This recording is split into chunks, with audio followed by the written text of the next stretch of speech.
What is good, my team? Good morning to everybody. Good morning. Thank you so much for coming by. Happy Thursday to everyone here. My apologies for being late.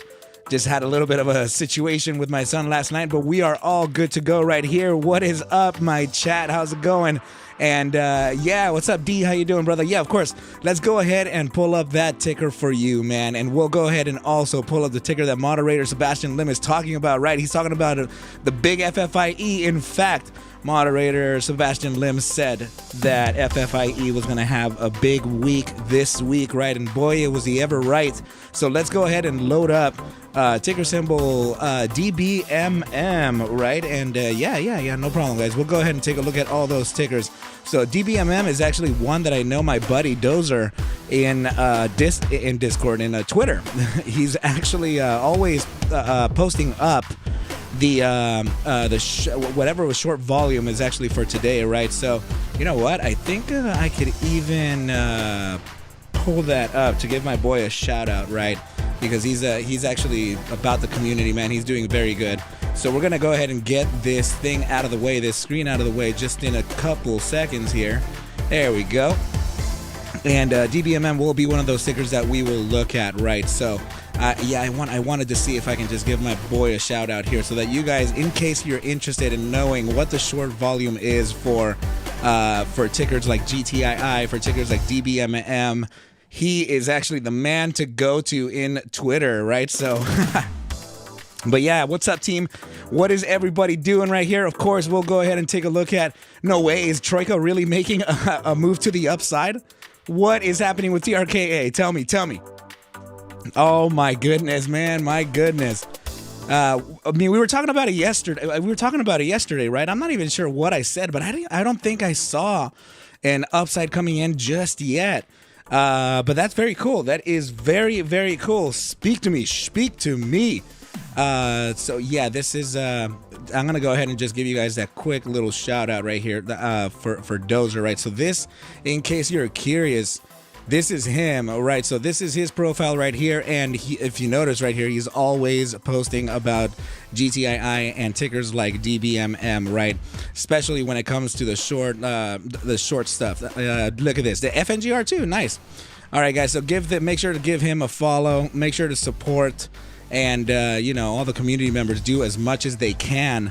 From the bottom of their hearts, right? So good dude right there. Okay, you guys, so let me just go ahead and get this window out of the way and take a look at a couple things, because we have quite a bit to talk about. And wow, you know what? I'm not actually getting a refresh here on my analysis for the chat. Okay, there we go. We can see the chat once again. Getting a little worried over here, right? So yeah, you guys, so let's go ahead and take a quick look here at DBMM. First of all, you guys, we want to take a look at the 30-minute time frame in this case, because the intraday is already underway, right? So we're facing a little bit of resistance right now from that SMA 50 on the 30-minute. But what I would like to point out to you is this right down here. Check this out. We have an up pivot here, or an upside pivot, on stochastics, and we are increasing volatility in the 30 minutes. So usually when we're starting to get that uptick on the shorter time frame, that starts to bleed into the next time frames, right? So go ahead and notice the hourly with that little bit of a pivot to the upside in critical volatility as well, looking very good. Let's see what else we can get. From this, right? Let's see the buy hourly. Okay, so we're starting the cascade, but we need a little bit more of a push from the earlier time frames, from the shorter time frames. Like the 30-minute and the 15-minute, a little bit of a bigger push, so that the buy hourly can start bleeding that upside pivot as well. As soon as we can get that buy hourly, I'm thinking right around the area of about 29 to 30% stochastics with an upside pivot. That would be enough to actually push into the 4-hour, and then that's when it really starts, you guys. That's when it really starts to cascade into the further time frames.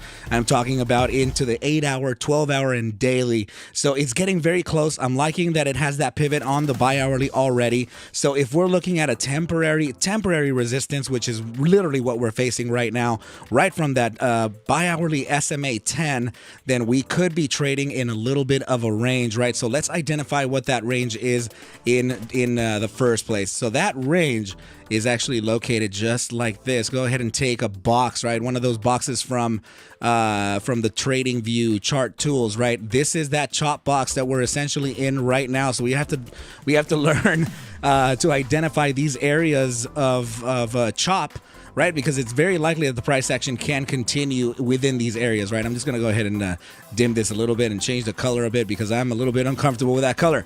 All right, here we go. Here we go. Okay, so this is looking more like it. All right, so that means that we do have a very, very bottom side. I don't think that we can face actually this within the immediate short-term time frame, but you can never doubt price, right? So 2.083 would be the absolute bottom for this range right here, and now the top, of course. We would need to combat a very serious area of inflection here, which is literally just dead on one, right? And let me move a little bit to the left so that you can see how relevant that is. Notice how that the resistance is faced right here, right before that gap up, right? So this is a very important area of resistance for us to face, and then the price action would have to validate this by converting this resistance into a support. Then we can compete with this gap, right? So the first I would say one of the first targets to kind of face would be the relevance between this top side of this candle here, the opening of this candle, and the bottom side of this wick right over here. Temporary support right there, which is confluent with this top side here. So I think that this is the resistance that we can face in case the price action does go to the upside. It's looking like it's loading up for that, but we really need to validate it with the shorter time frames, right? Something like this here. We'll go ahead and face that resistance there, come back, validate this area for support, then we can continue on to the upside to face the resistance that's at about let's see, yeah, about that 120, right? So keep an eye on that. It's looking like it can do it. You know, I'm not sure if anything's going on fundamentally speaking within this, right? 2 days ago there could have been 2 days ago it looks like they had a strategic growth plans for so there is some news. It's looking okay, right? Which is why we're getting kind of that uptick here. We're getting a new area of chop before we can continue to the upside. So we're just kind of laddering up. We'll see what it does, though. Let's go ahead and keep an eye on that, my brother. So it could be a good call, man. It could be a good call. We're probably just a little bit early, but it's all good. It's no problem whatsoever, right? So let's go ahead and now take a look at that ticker symbol that, let's see, moderator Sebastian Lim was talking about, right? That is gonna be ticker, did I already? Okay, good. Man, I thought I didn't have the mic on right now. Jeez. Yesterday I was recording like 12 to 13 minutes of I don't know what the hell video, right? And I noticed that the damn mic was off. I literally just stopped talking and I was like, what? Man, I was all like this, like the way I'm talking to you right now. I was all in it. Oh my goodness, man. So FFIE, let's go ahead and take a look at that for moderator Sebastian Lim. Oh my goodness, look at that, you guys. Very, very, very impressive breakout here. So yeah, in fact, we kind of saw this coming, right? I'm speaking to you, Sebastian. We saw this coming from days ago upon making this breakout of the ascending triangle, right? It's following geometrics pretty nicely, and that upside target was met pretty clean, still with a little bit more to go. Today may be the day, man. Today may be the day that this actually faces that 42.88. And it's actually a resistance range, right? So 42.88 could be that top right alongside this candle right over here, right? So expect a pullback anywhere between the top side of this candle here, and I'm a little bit at a toss up right here because it could be this low of this candle. So we'll just go ahead and mark off the very top of that resistance level. It could be just like this, you guys. 42.88 to around 45.17. FFIE could absolutely, if the price action does continue with this very positive upside thrust, yes, I can definitely see a resistance level from this touch here. And if you're curious over what measurement that is from the current price action, that would be an additional 17% to the upside to go. Very impressive, FFIE. Good call on this one, my bro. I am happy that you are trading it. I hope I hope to God that you actually did get long this when you said, right? Good eye on this, my brother. I love it. I love it. I love it. So let's go ahead and take a look at that TRKA ticker. Let's see what's going on, man. Troika making a move or what? Let's see. Right. I mentioned to everybody that I'm not really keeping an eye on Troika all that much, right? But, it could be trying to prepare for some pretty nice moves. What I can tell you is that on the 12-hour time frame, even though we're getting that downside right now to 272, it looks like we're going to face that support fairly soon. Let me just make this RSI a little bit larger, right? So this is the 12-hour time frame RSI. Take a look at this. We can actually fall just a little bit lower and find support from that SMA 14 here. I do have to say, however, that it's getting a little dangerous when we reach this area here. And why is that?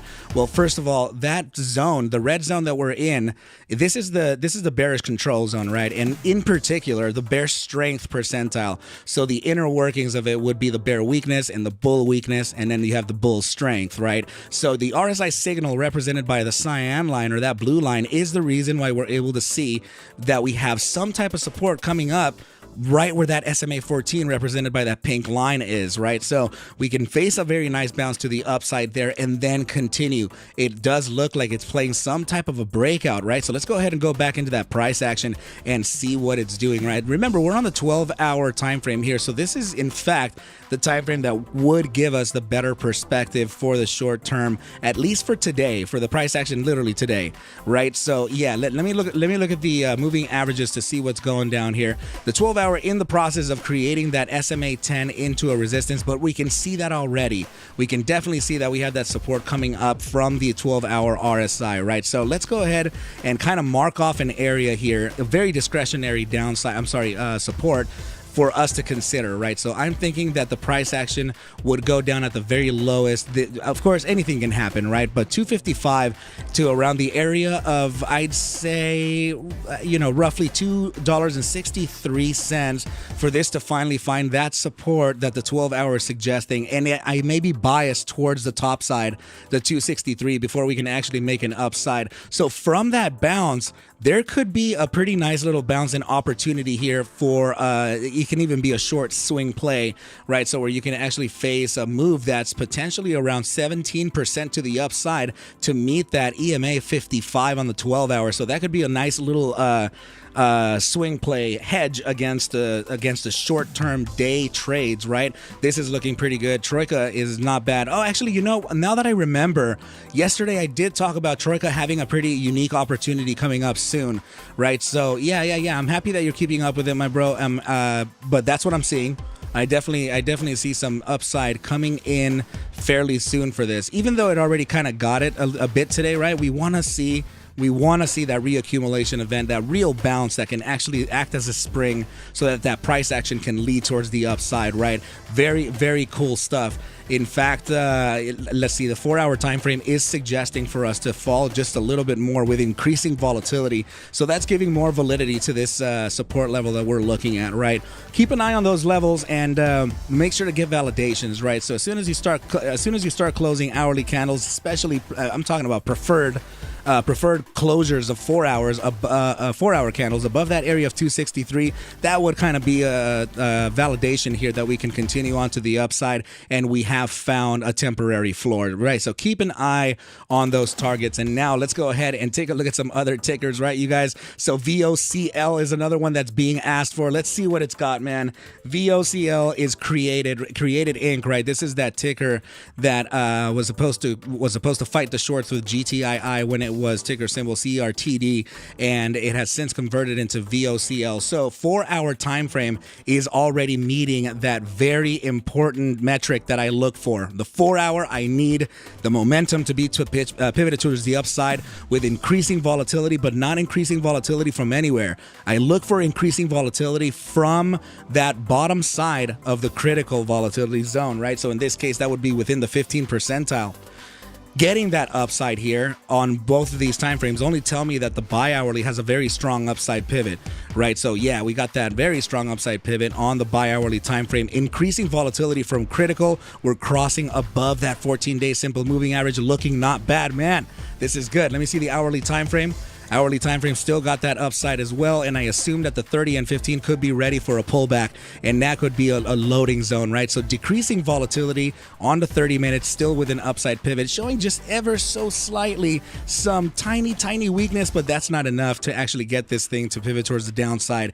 Let me see if we can actually combat things. There we go. There's the 15-minute with a downside we're looking for. That would essentially be the opportunity for day traders to kind of get long the market here and figure out a type of run to the upside. We have a few moving averages in the way, but it's no problem. I really do think that, let me see. I'll give you right now that range that it could pull back to temporarily, and I'm talking about immediate, like micro time frame, right? So that would be in the space of the opening of this candle with the closing of this candle here. So that could be that bottom side, and I would have to favor, I would say, right about here at the opening of this red candle, right? So just about this area could be the zone that the price pulls back to, right? We're literally right there now. So let's see if it can hold up within that support level and then make an upside continuation, right? So now that it did pull back, now we can identify that we could have been a little too aggressive there. So we pull back to this area now that we have two candles showing that bottom side. Never doubt the price action, guys. What's cheap could be cheaper, right? So let's go ahead and move on from here. But I think I see VOCL making, we have to maintain that upside on the 4 hour, right? But it's looking very good. 6 hour time frame. Let's see what else it's got. Right, so 6 hour time frame is got that upside pivot as well. We were seeing that 8 hour time frame. Let's see if it's got that upside from critical volatility. Very nice. However, it does have a pretty significant downside on the RSI. Okay, this could be corrective, and it's already in the oversold percentile. So hopefully this could mark that downside, right? So this is flashed to the downside, I mean, for the obvious here, right? So it's looking at, you see, when you start looking at these candles with those wicks, long wicks towards the downside, that means that the sell pressure is kind of diminishing, right? And the bulls are trying to take that control. So let's see if the bulls have strong, if they have strong might, right, for this day today, right? We still have one more trading day before we face a 3-day weekend, right? We're going to be looking at Juneteenth on Monday, and that's going to be where the markets face a little bit of a closure in observance of that holiday, right? I think it's a bank holiday. So let's go ahead and move on here and see what else we have, right? So we got that VOCL in there. What's going on, Thor? What's up, man? So you're looking at ticker symbol TMF or what? Let's look at it. Let's see what TMF has got for us this morning, right? So this is the I think it was a triple leveraged direction treasury ETF, right? Or what was it? This is the one that we were facing, that we were looking at just yesterday as a potential runner due to the markets having that very good news and very highly anticipated news of pausing the rate hikes from the Fed, right? So yesterday, Fed day, Jerome Powell came on and said that he's going to pause rate hikes for now. There could be some other ones to look into, right? But it's that was, I mean, probably the best news that the markets could have gotten, right? I definitely am a big fan over what's happening there, and this could mean that we can face a continuation to the upside in the broader market spectrum, guys. So this is only going to present better opportunities for us to potentially gain long positions within the SPY. This could be good for the ES mini, the E minis, right? The S&P 500, Nasdaq, all that stuff. Futures is going to look good for the coming week, I'm thinking, you guys. Of course, we're a little bit oversold. A little bit overbought, so there could be a pullback here and there, but that's part of the natural ebb and flow, right? TMF is in the process of breaking out of this wedge. I'm not sure if we mentioned this yesterday, but we're mentioning it now, right? So now, in order to gain that objective, the psychological objective, you take a trend line from that top side of the triangle to the bottom side of the triangle. This is bull set number 1. Okay, you have 3 bulls trading this formation. Bull number 1 would be this top side target. Bull number 2 would be the center of the triangle, right? And these are price objectives that we're looking for, because you have 3 different styles within this formation, okay? And then there's the bull set number 3, which would be from the breakout candle. Sometimes it is okay to kind of close to close a candle upside of the resistance, but usually the breakout candle would be the one to make a clean break outside of the resistance level. So wick and body outside of this. So let's just imply that we were to break out officially from the next bar, which is going to be right over here, right? So that's going to be your bull set number 3. So you apply that to that breakout zone, to the supposed breakout area. Topside target number 1 is going to be the bull set here, the bull set number 1, sorry. It's going to be a target of about, let's see, we'll mark it just like this, right? My OCD is getting me nuts. So around 832, right? So let's go ahead and look at bull set number 2. And that's going to be right here. We apply it to that same area of breakout. Just move it a little bit to the right. And that's going to take us to about 809, right? So keep an eye on these targets. You definitely want to keep an eye on these because these are essentially the targets that you're looking at in a psychological perspective, right? It doesn't mean that we're going to meet it. It's just that we have to keep an eye out for it, okay? So then this is the bull set number 3. And then we apply it to the price action 2. And that'll give you your third target for take profit, right? At least it gives you some type of direction as to where the price can where the asset can be priced in the immediate short term. I would say maybe by the end of today or I don't know, maybe. Yeah, actually, look at this. This is already kind of taken over both the target number 1 and 2-ish, right?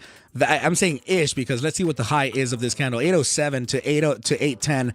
So that's already pretty fair. That's not bad, right? So then we still have one more target to look at. The pullback right now could very likely be to validate this support. Then we can get that upside here, and it's everything is looking good. Okay, so look at this, the volume profile. I'm going to go ahead and make it a little bit brighter so that you can see kind of what I'm viewing, right? As oftentimes you tend to get the bulls to kind of wait for this confirmation, at least a candle upside of the moving average, and we already have 1, 2, 3, 4. We have 4 consecutive candles upside of the moving average, so that usually is bull territory. Okay, you guys. So let's go to the 4-hour time frame and see if we can continue validating this, right? So, damn, really? And Nicola still making that upside? That's crazy, man. It started yesterday or the day before. Nice. Yeah, so 4-hour time frame upside pivot from critical volatility. You know that metric I look for, guys. I love this. Increasing volatility, massive upside right here. This is literally moonshotting on the 4-hour RSI.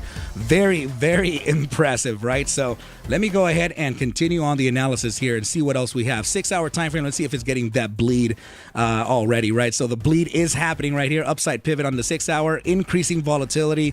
And let's see what the 8 hours got to say if we're bleeding into it already too. And yeah, it looks like we are, right? We're getting that upside pivot. We were just within that 8-hour chart anyway. So it is bleeding into the 12-hour too. We're increasing volatility, and then we also have that upside pivot. Very, very nice. Check this out on the DMI. It looks like the bulls are about to cross over the bears, which is looking very good. The bulls represent what's called the DMI plus, and that would be the green line. DMI minus represented by the bears, and the trending market would be the ADX represented by this white dotted line. So anytime that this that the ADX is within the 25 to 30 percentile. So it would be best if it was at 30%, but 30% and up, that marks a very strong trending market. And I love the fact that we're kind of like facing a little bit of a higher high here and higher lows, right? It could be making that upside wave for us, right? Notice as well, the MACD is making its cross, and it's already getting those 3 first green bars, marking bull pressure coming in. I'm liking it. TMF, it could be faced with a pretty nice upside in the shorter term time frame and continuing into Tuesday next week. Please remember that Monday will be a closure of the equities market, right? Of course, crypto goes on forever, but that you should know that we're going to be closed for that. Okay, you guys. So let's go ahead and now take a look at the next ticker. You already know my targets here, you guys. It could be 832 for the coming days. So if not faced today, but yeah, 832 could be that first top side as a resistance that we need to kind of combat right here, right? So I'm not going to give you one solid target. I'll give you the range so that you know where the safety lands, right? So it could be right within this zone here. This is a very low wick. It could be there, but I think I have to favor this one right over here, right? So remember, it's discretionary, all right? So you're looking at a topside range of 823 to 832, right? A little bit of dyslexia right there. Really, really interesting stuff, okay? I love it. All right, so let's go ahead and go on here. What else are we looking at, team? What's up, chat? Good to see everybody here. If you haven't done so already, please make sure to hit that like button. Make sure to hit that bell icon so you can be notified anytime that I am live or posting a video, right? So, yeah, very, very happy that you pulled up that ticker, Thor. Thank you so much, my bro. So, ASST is another one that's being talked about in here, right? So, let's see what it's got. ASST, what's the big deal, man? So NASDAQ ticker, we looked at it yesterday. We were looking at the potential retracement to that 163 level, right? So I'm not sure if we actually ended up getting it yesterday, but well, we did. I'm not sure if we got it during our analysis, right? But it's looking good now. We're getting that bounce to the upside on the 12-hour from critical volatility, so that's very good. I mean, look at this RSI. Wow, that's pretty healthy. That's not bad at all, man. Looking very good for the immediate short-term time frame. Thor, that's really kind of you, my bro. Thank you so much. My family appreciates you. I appreciate you, my brother. I can definitely help with as much as I can. Okay, my bro. Thank you so much. One thing to kind of look at here in the immediate short-term time frame is that this could be some type of little bull flag happening, right?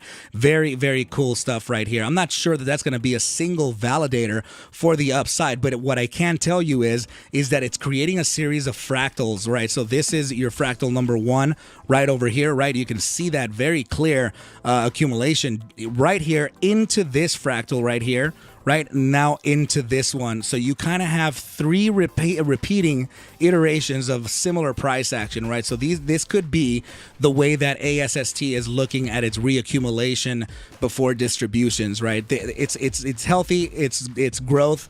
You know, we have to embrace the asset for how it trades, for itself, right? So as its own entity. The good thing is that starting from the 4-hour, you can clearly see that we're now using that SMA 10 as a potential guide towards the upside. It's not an indefinite rule here that we can't fail that SMA 10 right here. I'm just saying that it could be a good start for this to consider a continuation to the upside. Another good sign is that we're getting that contraction from that critical volatility zone on the 4-hour. We're almost at a very nicely validated upside here on that 4-hour, which only tell me that the bi-hourly and hourly may have a similar situation happening in momentum, right? So here you go. We do have that upside pivot on the bi-hourly from critical volatility. Let's look at the hourly too. The hourly is getting that little bit of an upside pivot too, definitely coming from critical volatility, still contracting. And so this is nice. We're actually getting that upside pivot and starting to get some green bars on the hourly. MACD, we're upside of the 14 SMA as well, so this is good. Another very good thing here is that the hourly time frame shows that the bulls are in absolute control. Look at this. We were just talking about our ADX sitting at that 30%. Look at this on the hourly. We're sitting at about 36% market trend right now for DMI plus. So this is absolutely favoring the bulls, right? So there is some type of control here that the bulls are taking. There is an immediate short-term support at that SMA 14, which I can only correlate with that SMA 10 back here at 202 before a continuation to the upside. Keep an eye on those targets right there, because this could be the ascending triangle on the hourly time frame that would essentially take us to the next leg up. And what exactly do I mean by that? It's this. Let's go ahead and just pull up a little bit of a drawing tool here, right? It could also be a symmetrical triangle in a sense, right? So something along the lines of this. Let me see if I can connect it well. If it's not this, it may very well be this touch right here, right? But let me just go ahead and favor maybe this side right over here, right? Something like this here, and then we can connect this side to it too, right? So let's see if it would connect from here. So yeah, something like this. It's looking pretty good. We do have those contact points right down here. All these 3 candles looking very nicely. Support here as well. So this could be that symmetrical triangle, or what a lot of people tend to call, when being built during an uptrend, this is a pennant, right? So the pennant does have a cycle psychological price objective as well, and 3 of them too. So bull set number 1, remember, okay, you guys, bull set number 1 is located right at the back. Apply it to the area of supposed breakout, which could be right now. We're potentially validating that support as we speak, right? So let's go ahead and apply it to that zone right there. We'll just move it to the right so we can see what the candle is doing on the hourly, right? This is suggesting a potential top side of about 301. Of course, there's a range to look at. Let's just go ahead and mark that range off, right? So 301 to of course, we can take into consideration a wick like this, right? To around 318 could be a massive area of resistance for this, of which we can also validate with fibs, right? So let's go ahead and take some geometrics into account. I'm not sure that this range is big enough just yet, but I can take it into consideration, right? But actually, yeah, it may actually do it. Very nice. Okay, so the top side discretionary target that we're talking about right over here has a lot to do with the 294 of the 3-spot 618. Okay, so I'm liking that already. Now we have to favor the 3618. Why? Because it's geometrics, and that's usually where the price action likes to lead, right? The humans like to actually take price action to the 618 in general. It's part of our behavior, right? So this would be the essential resistance range that I'm looking at, and then the top side resistance range would be that 3618 that has a lot to do with this candle right over here. So we have 2 very tiny areas of resistance. So just like this is the next zone. So go ahead and keep an eye on these targets, right? Because there is kind of a pretty good likelihood that it can reach that upon validating this area of support. Okay, so ASST looking not bad, making that bullish cross on the hourly time frame, looking good, looking very, very good. So let's go ahead and continue on the chat right here, you guys, and see what else we have, right? So we got that ASST out of the way. Now Brady is asking me, what are your thoughts on NEG? Ticker symbol NEGG. To be very honest with you, brother, I haven't seen that ticker. I'm sorry, I haven't charted it, but I do know that I do know that some people have been talking about it, right? I've seen it trending. So Newegg Commerce, let's see what it's got, right? I believe this is the computing company, right? Newegg, that provides the parts for computers and stuff, right? Even display monitors and stuff. But yeah, they are. I think they're in the tech industry for computer parts, right? So very good stuff here. Let's see what it's got in the 4-hour time frame. Actually, you know what? Let me go back to the traditional way of looking at things, and that could be particular to the daily time frame. Let's see its overall behavior, right? So NEGG making a pretty nice upside. I'm curious over it following the broader markets, and it looks like it kind of is, right? We have that dip down here. It looks like Newegg is actually reacting a little late to those downsides that the broader markets are facing, but the broader markets are looking incredibly bullish right now. By the way, just in case you're curious, right? You're looking at 440 SPY. We finally beat that 438 level that we were talking about yesterday, right? So here's the SPY price right to the left side of you, right? And it does look like everything kind of under the sun is facing that pressure to the upside. Let's see just how much it could be influenced by the broader markets, right? So the heavier the market cap and the heavier the float, the better for that following, right? So of course the market cap is landing at a very comfortable almost 500 million right here. So 453.311 million on the market cap, and a very small float of 19.918, which could present a pretty good amount of volatility, right? So when you have these this little float here, it's very likely that the price action can be swung left and right, up and down, right, like a ragdoll, which is very, very good for volatility and for trend. So this is actually a safe ticker to trade, and it's priced very well. I do think that it is at a pretty good price for us to consider some type of moves, even if it were for a long-term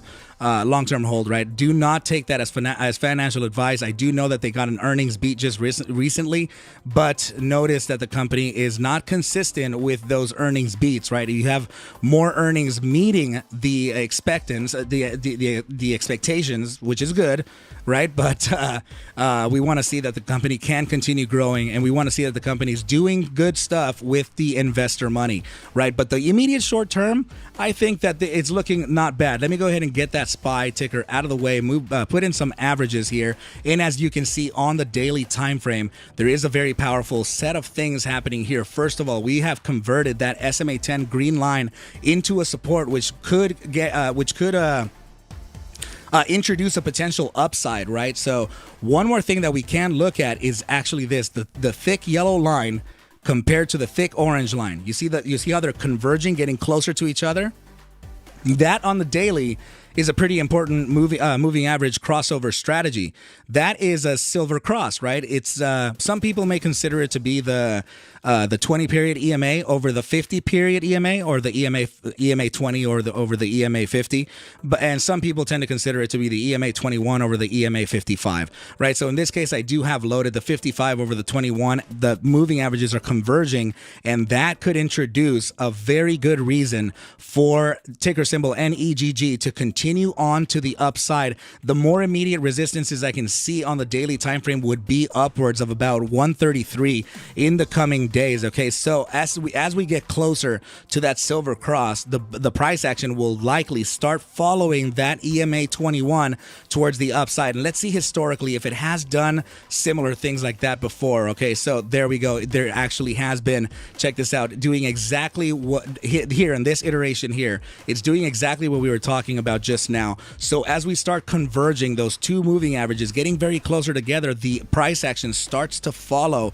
that EMA 20, right? So it uses it as a validator, support, and then if the market is strong enough, it could continue. But if it faces that downside, that is absolutely a bearish cross, and then it'll validate it by touching the EMA 55. When we are looking at a bullish crossover strategy, it happens when you are getting the shorter time frame moving average cross above the longer term time frame moving average. Okay, so in this case, I can see that I actually I thought we changed the color yesterday for this, but it looks like they're inversed, right? So that's not a good 21 over the 55. It's supposed to be the shorter time frame as the yellow, and then the longer one as that orange, right? So yeah, we tried to correct this yesterday. I'm not sure why it didn't reflect here today again, but yeah, sorry, I just have a particular way of looking at things, right? So this would be it right here. We want that yellow line to cross over the heavier line, right? Which would be the EMA 55.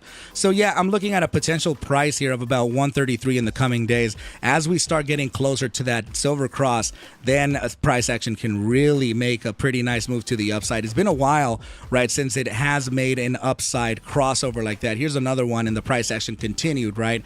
But let's see, there could be one right over here. So yeah, this is another iteration here where we got that silver cross, huge pump to the upside. Validations happen right over here. Then we can start following that EMA 21 and the 55 on the way up, right? So yeah, it's a very important cross that we'll get, and we'll look at price action likely to react to that, right? As it is kind of a psychological thing, right? It's a thing within traders, right? So immediate short-term downside is relevant right now, particularly to the daily time frame RSI. Okay, take a look at it. We're about to face the support zone if we haven't done so already, right? So we could look at a very, very short-term downside. Notice that the SMA 14 still has that upside pivot, right? Looking very good, okay, you guys? So this could introduce a potential drop. I'm not saying that this is going to happen, right? You guys just take it with a grain of salt when I say that there could be a reaccumulation event to the, I would say, to the rhyming of this low candle, which just so happens to have some rhyming with the EMA 21 at about 115, right? Potential long zone there, and then you could continue on to the upside. If you start failing shorter term time frame candles below the low of this candle here, 111, that would be an invalidation of this upside move, and then you would start looking at reloading zones back down here, right, in the relevance of this area, 107 to maybe around 105. Okay, so keep an eye on that target of 111. You do not want to start closing hourly or 4-hour candles below that, or else capitulation can continue here and mark a huge invalidation from this upside effort. Okay, you guys, so yeah, Newegg is looking not bad. One more thing I can look at, right? Let me just see the 4-hour time frame. Yeah, we got that downside there, but we already saw that. We're already noticing that we can make a potential retracement, right? So keep an eye on those targets, you guys. It's looking good for Newegg, not bad whatsoever. So what else do we have, guys? What else are we trading, man? Very good to see everybody here in the chat. I love it, you guys. Thank you for participating. Thank you for coming by, showing your support, right? So Brady, that was it for that ticker, man. So let's see. who said that wiggly wiggly wand rights, man. What's up, Wizard? Good to see you here. So Sherry, yeah, we already saw that ASST, and I'm wondering actually, let's see what it's doing, right, since we talked about it. But yeah, it's I was looking at this just a little bit earlier, right? Potential loading on the hourly time frame, this symmetrical triangle, right? So let's see, 1, 2, 3. This is the fourth breakout. It's reclaiming the inside. Potential bounce from the SMA 10 at 202. Reloading this area here. The true breakout could happen, like we said, on the following run, right? So, I mean, we left this here to see the candle in reality, but it could happen on this next hourly iteration. 15 minutes and 41 seconds to close this candle here. So if we do find that bounce, very likely to be from 201 to about $2, then we can make that true test number 5 breakout. And let's see if we can have enough push to the upside, right? The top side targets I'm looking at are right up here for your convenience. Okay, 294 to 301, and also around, let's see, maybe not today, right? So this can happen maybe over the next few days or a couple days at least, right? So 318 to 322 would be my top side to look at that has a lot of geometrical confluence. So yeah, definitely keep an eye on this this asset, as it looks like it's creating just another wave up. Go ahead and notice how these iterations are just repeating, especially on the hourly time frame, right? Let me go ahead and point them out again. So you have a loading fractal right here, right? Very similar one right over here. Another one right over here, and this present one that we're in. All of them very similar to each other, right? So this could be the way that the asset represents its accumulation before distribution, right? So this is pretty good. It's accumulating yet again, and I think I can see a continuation to the upside to potentially make a break of market structure officially upside of the $3.52 over the next week. Keep an eye on it. Keep an eye on it. It's not bad. Whoa. All right. So let's go ahead and continue on the analysis here, you guys. Very, very happy to cover these tickers for you, all right? So, Sebastian Lim, you're saying, yes, I'm wondering if it's going to test the third bottom Gaussian channel. What ticker are you talking about? FFIE? Let's go ahead and go back to that real quick. We're going to have to take a look at the broader markets too.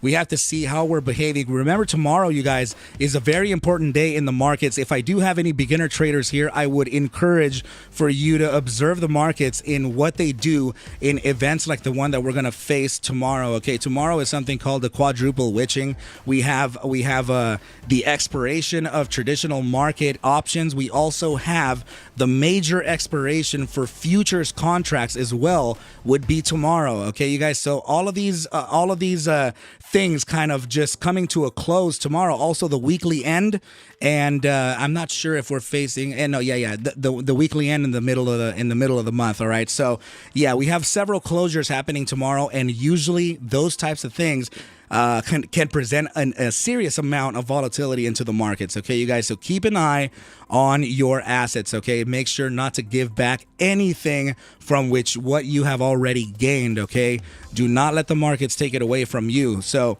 yeah, man. Yeah. So you're looking at well, let me see the 8-hour time frame Gaussian channel on FFIE and see what it's got, right? So let me go to the daily. That's already way far away.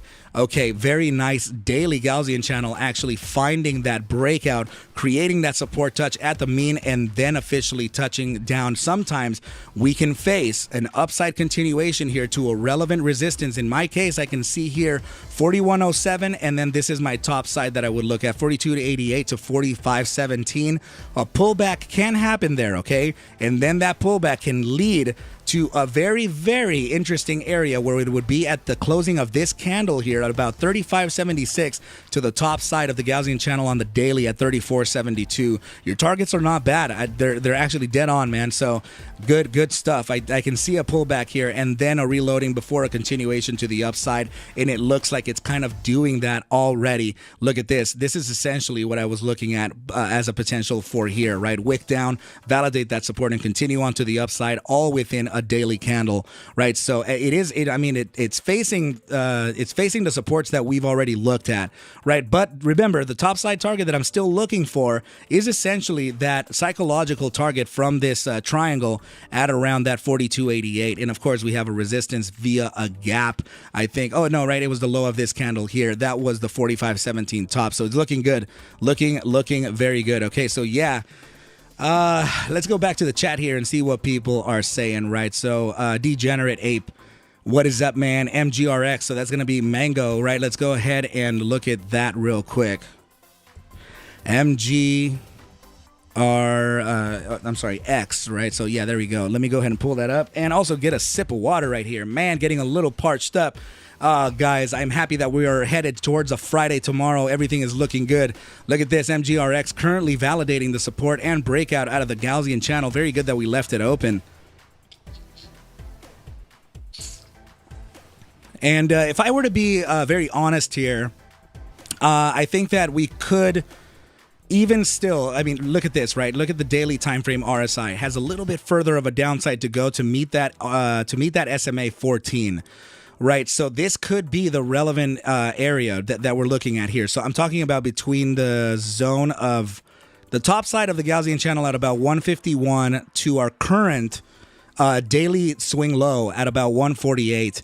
There could be another touch to these areas here before a type of validation here. But what I do like, it's already, let's see, 1, 2, 3. This would be the fourth test. We could definitely break it out and create a continuation to the upside on the fifth one, right? So this could be a day shy from making an upside continuation. Let's go ahead and see if we can validate that with the 4-hour time frame. Let's get rid of the Gaussian channel since we use that channel more in the upper term time frames, right? I'm not sure if we were looking at this yesterday, but I think this is a very similar situation to a lot of tickers where we have that head and shoulders pattern, right? And this, I mean, the neckline shows, in comparison to this, it would show that this would go back all the way back down to this area here of about 101, taking a trend line from the top side of the head all the way back down to the neckline here. I mean, that would imply actually a test of this down here, 99.27 to about 96.10. But this looks like it's creating some type of I mean, this is a double shoulder. This is a double shoulder head and shoulders formation, right?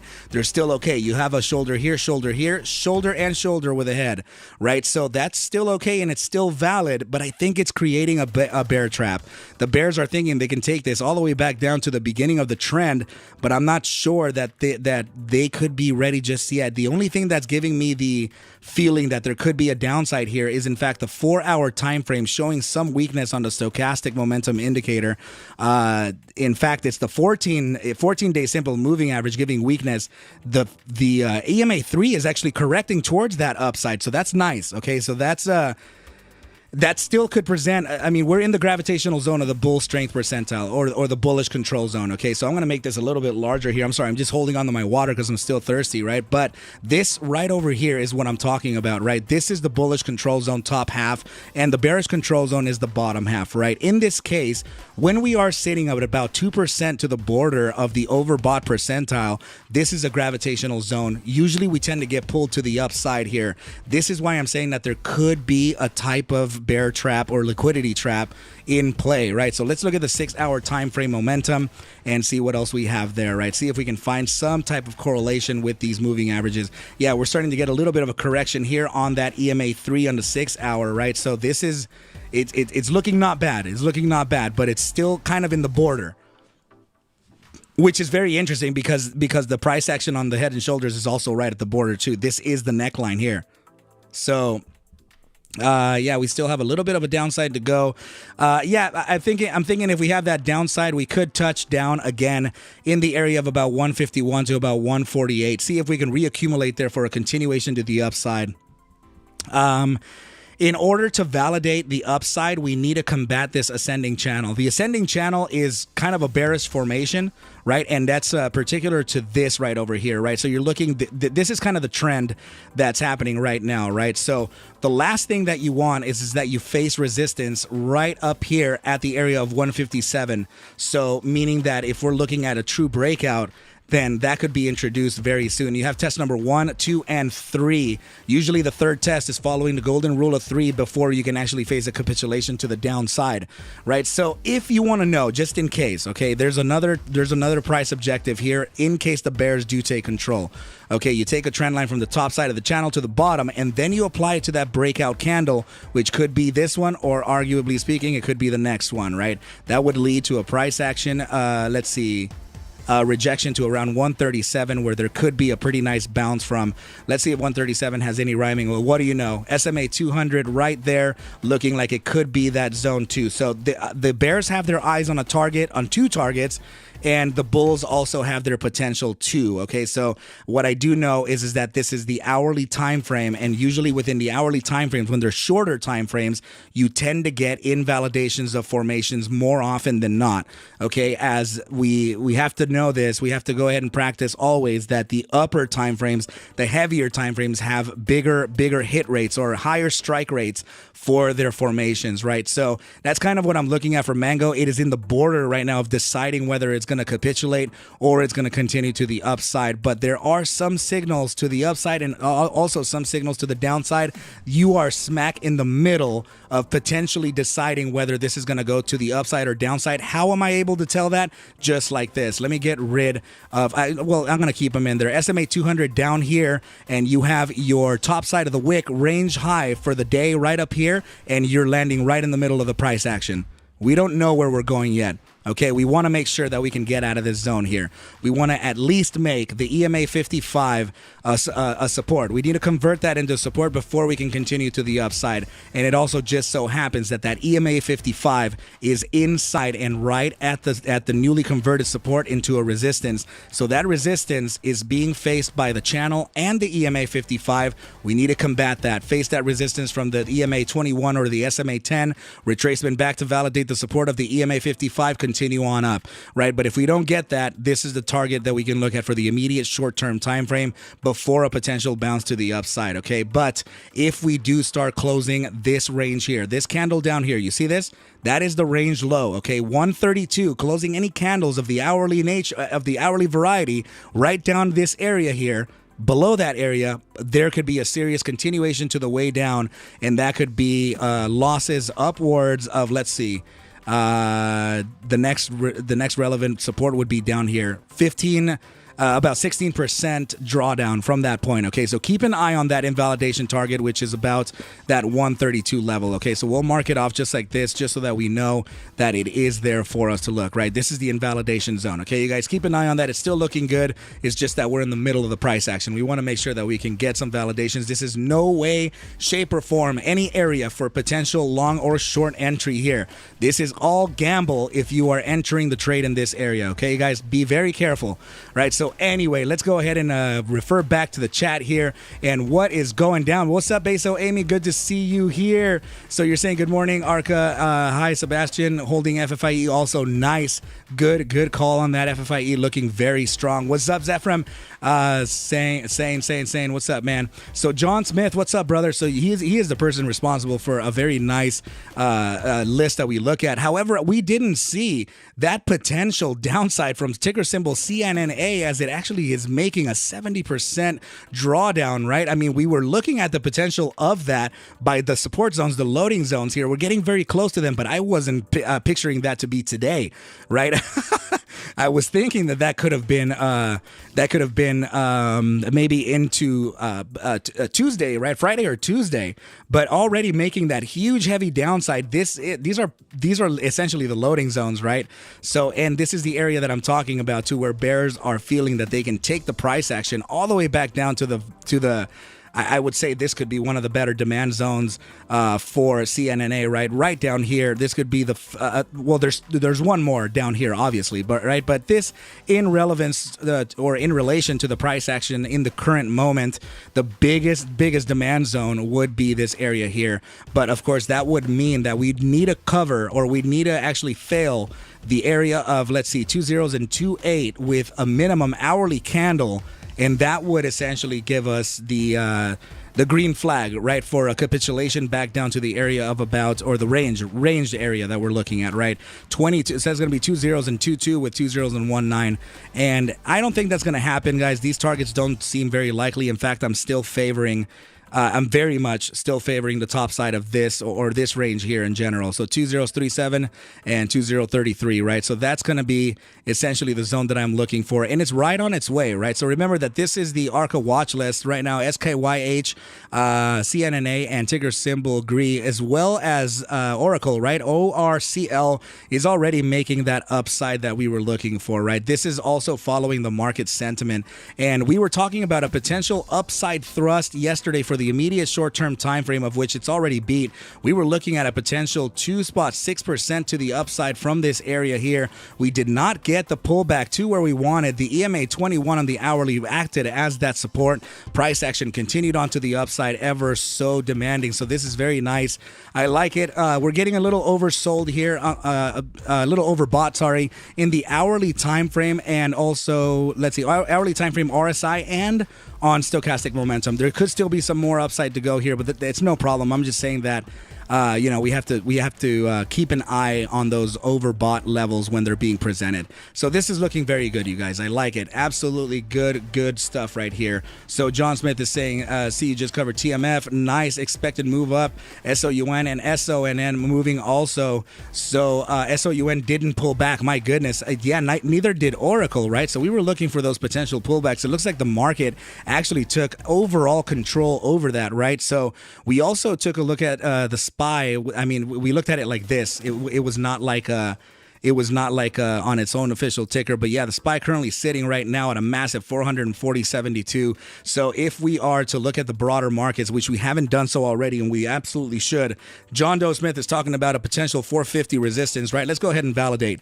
So let's see what we have on the upper time frame, daily time frame, and see what we have, right? So this, guys, marks yet again another 52-week high that we have. Let me get this is convoluted. Let me get some stuff out of the way. Too many tools present right now, right? So I'm gonna get the moving averages out of the way, and I'm gonna get the come on, there it is.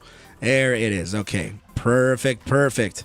And let's get rid of these reaccumulation things. They already happened. We already got that bounce. We already got the move, right? So, oh my goodness, man. Yeah, let's go ahead and pull back just a little bit just to see what that top side can be, right? The top side, 450.34 could be the resistance, right? And it could be a range too. So let's see. It's a high of, let's see, 450. Yeah, 450.01. Let's see, right around there, right? I don't know why I said 34. Oh, 34 is actually this the previous tweezer tops, right over here. So that's around 450.34. Okay, but I do see a range here that can be taken into account, right? So the 450. I guess the 450.34 could mark that very top side. It's a tiny gap there, right? But it would be a range, in my own opinion, right? 440.74 to the top side of about, maybe that 450.34, right? So that's that resistance that we're looking for upon validating any candles of a daily variety closing above this 450.34 can lead the test of the previous 52-week high of 460. Let's see. That could be 460.34, right? So this would be the next area of supply. We are approaching a supply zone, you guys. That's not bad. That just means that the take profit is coming fairly or relatively soon before we can face a very natural pullback, okay? As I did mention, that the daily time frame in every nature is already reaching overbought levels, and we have to be careful within these zones. This is not a buy area, okay, you guys? We are not looking to long the market at this top. All right, this is already presenting a potential tiny little blow off right here, okay? So you do not want to get long this area. You want to make sure that we can validate now. The conservative trader will wait for the validation of the top side of the range before considering any type of entry, which means that essentially if you're looking at a longer term swing play, you would have to wait for the pullback from 463 or 460, that top side that we're looking at, come back and validate this range into a support before a continuation to the upside. Okay, so that's, again, it's probably not the right answer for everyone. It's just the way that I trade.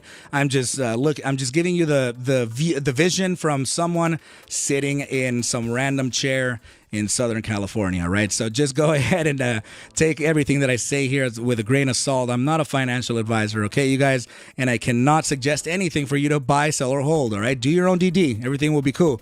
But let's go ahead and now continue on the analysis here, you guys. Let's see what else we have. So ticker symbol FNGR. Yeah, let's look at it, man. Let's look at FNGR, right? So this is a very speculative ticker, one that is seen with high manipulation, right? So we know that we have a lot of longs kind of trapped within this ticker. So we are getting a very nice uptick here in the daily stochastic momentum versus volatility. Let's bring this up just a little bit so that we can see, right? So whenever we do have that spectrum line from the BBWP indicator representing volatility, whenever we get that spectrum line to cross upside of the moving average, that usually means that we're getting increasing volatility. So that, in other words, or AKA, that is considered to be expansion. Okay, so when we're expanding, that is usually volatility coming in. We have the dispersion of returns with an inbound nature, right? Meaning money coming into the asset. That is absolutely in play right now. RSI looking not bad on the daily as well. Let me go ahead and pull up the moving averages to see what we have in respects to what's happening here. Okay, so very, very interesting here that we're getting super close to creating a silver cross, right? So we're getting that EMA 21 to that EMA 55 to start converging one more time, right? So we're getting that proximity a little bit closer to each other. If we are going to face a top side today, guys, if we're going to face a top side today, it could have already been seen at that 180. But I want to see what the price action is going to do after 10:30 a.m. when the algos kind of change, right?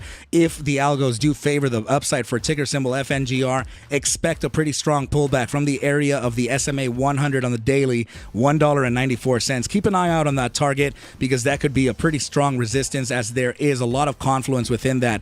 In fact, we can also validate it with a fib from the previous day's swing high to swing low, right? So right down here, notice right up here, we were just talking about that top side of about 194. Look at the 3.618 at 192. So this resistance is met with geometrics, very likely for us to find a heavy resistance from that potential pullback to actually test the EMA 55 as a relevant support, which would be very good for the asset, and then it can continue to the upside. This in general is a pretty bullish formation, okay, you guys? So yeah, FNGR is looking absolutely good.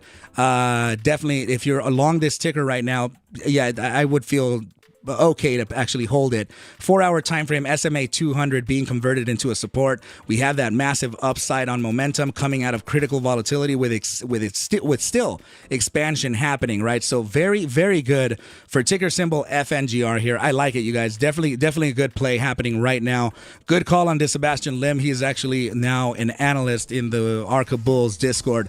Go ahead and refer to the description below. You'll find the link there to the free Discord. Come on, you guys. There, I'm saying come on board, right? I'm always posting plays there. We're always looking at something different, right? So good community there, good bunch of people. All right, so let's go ahead and take a look at the next ticker here. So yeah, ticker symbol GREE was the other one on the watch list. We were looking at a potential pullback on this one, and I think, oh man, so did we surpass our zone of pull? Yeah, we actually did. We got that SMA 10 validation. I'm not sure. Didn't I say this yesterday that we could go to the 0.5 to the golden pocket? Guys, this is a very good area to bounce from. Or it may have been one of the other tickers, right? But this is very similar to it. I'm surprised I didn't say this. But yeah, the golden pocket located right down here, that would be a very bullish area to find price action for a bounce, right? So we're sitting right within the initial entry area that we were looking at yesterday, right? So, I mean, not bad. Not bad whatsoever, right? So if, let's see, 4-hour time frame is having a little bit of an ebb and flow right now. That's in respects to the pullback that we were already kind of looking for, right? So let's see if it has some upside to go. We have to look at the immediate short-term time frame to see if we're already correcting. In fact, we are. 30-minute time frame, stochastic momentum, finding that upside. We're also looking at a potential support touch here in the hourly RSI, SMA 14, right in the gravitational zone. This could be a nice area to bounce and continue on to the upside. We've already converted that SMA 14 into support here. Let's see if we can keep it. Another thing to notice here is on the hourly MACD, we're starting to diminish that bear pressure, right, on the histogram. It's looking pretty good. We could have a MACD cross here, which is a bullish cross, and see that upside potential, all right, you guys? So let's see. Oh, yeah, ticker symbol VIRI is actually facing the pullback that we talked about, and ticker symbol SONN in the range of take profit that we spoke of yesterday, right? I was saying that we could respect the top side of this range in the video that I released last night, saying 86.41 could be a very relevant area of resistance. Lots of things were rhyming within this target here. I put up here another relevant resistance that could be located within this monthly bottom of about 91.06. Okay, so I'm liking that we're already meeting to the dollar our resistance level. That's nice. That's what we wanted. We don't want this thing to continue to the upside so violently because we don't want it to fall back, right? Another clear indication that we were going to get an upside move here is the fact that we're starting to print some moving averages above the move. Some volume bars above the moving average. Okay, so that usually marks a bullish trend. And now when you're looking at a bullish trend on a monthly, boy, that is already showing that there could be a true V-shaped reversal here. Two signals to give that. We have a bullish engulfing on the monthly iteration here and a tweezer bottom, right? So two little very, very nice candle formations. When you get into the monthly time frame candle analysis, you can essentially start looking at more predictive type of price movement rather than more forecast, right? It's just the heavier the time frame, you guys, the heavier the strike rate, right? So we're facing that resistance right where we talked about yesterday. It's very nice, you guys. That could have very well marked high of day, but we don't know what's going to happen upon 10:30 a.m.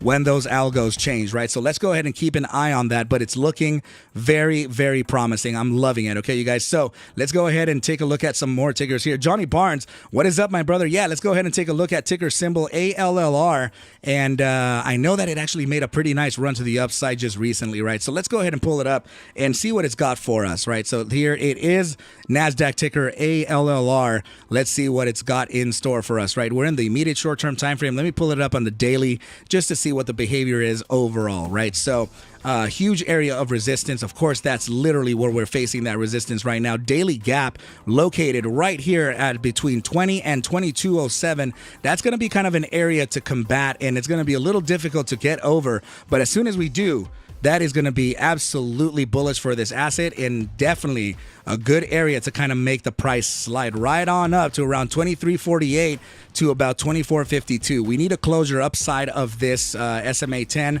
and these candles, right? We need to start closing some dailies above that before we can get that nice move to the upside. And seeing that we're actually reverting here, that we're actually starting to contract alongside an upside pivot with stochastics, there is an upside to look at. However, there's also a mean to look at. This could be a mean reversion play on the daily. So let's go ahead and pull up the reversion variant indicator that I developed, right? This one right over here.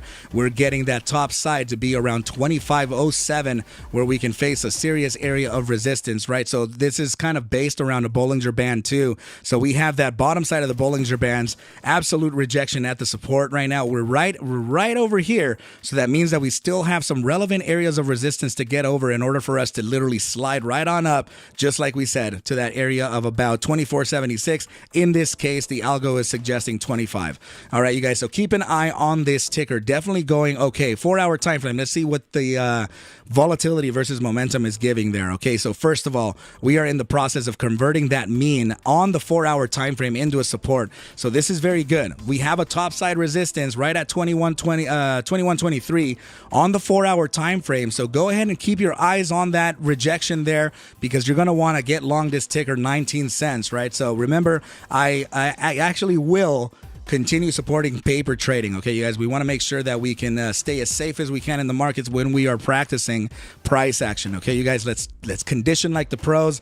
Let's make sure that we can practice before the NBA playoffs, right? We don't want to just go into the NBA playoffs never holding a basketball before, right? So why would you do it here? All right, so this is absolutely looking positive. We're getting that upside tick here on the 4-hour volatility versus momentum. We want to make sure that EMA 3 starts to pivot the upside. That paired with critical volatility entrance could serve as a very nice upside potential here. Okay, so we're right smack in the middle of things. We need some more validations within that 19 before we can get an upside. Okay, so we need these validations first.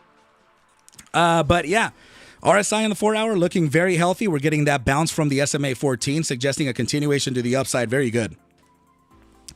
Yeah, so 25K call wall at 20. Damn, no way, 20? Very interesting. We are like right there. Oh my goodness. All right, so yeah, let's go ahead and continue on the analysis here and see what else we have, right? Yeah, Sebastian, this is a very tricky one, okay? So what I do like is that the 4-hour iteration is giving you bullish signals, right? You have a bullish engulfing candle formation here alongside the conversion of a resistance into a support. So this is why I'm saying that there could be a good chance for an upside, okay? So let's look at the averages real quick. So, oh, look at this. We're converting that SMA 10 into a support as well. Okay, so there are lots of things that are kind of rhyming. I mean, a lot. Let's pull up the reversion variant again we're going to pull up the reversion variant again to go against the EMA 21. Okay, the EMA 21 located right here at about 1983.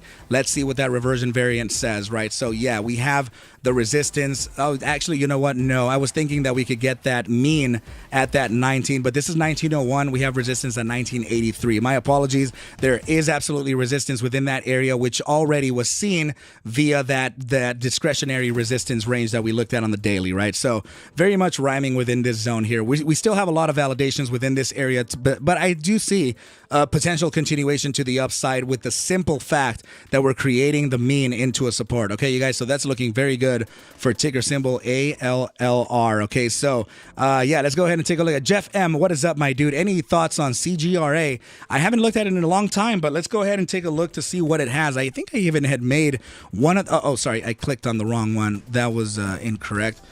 You're talking about CGRA, right? OTC ticker. Is that this one here? Yeah. Okay, so let me pull up the daily time frame. I want to see what the behavior is looking like in a broader perspective, right? So this is it is kind of a bearish formation in a sense because it is creating actually no, this is a bullish formation, and by a very small margin.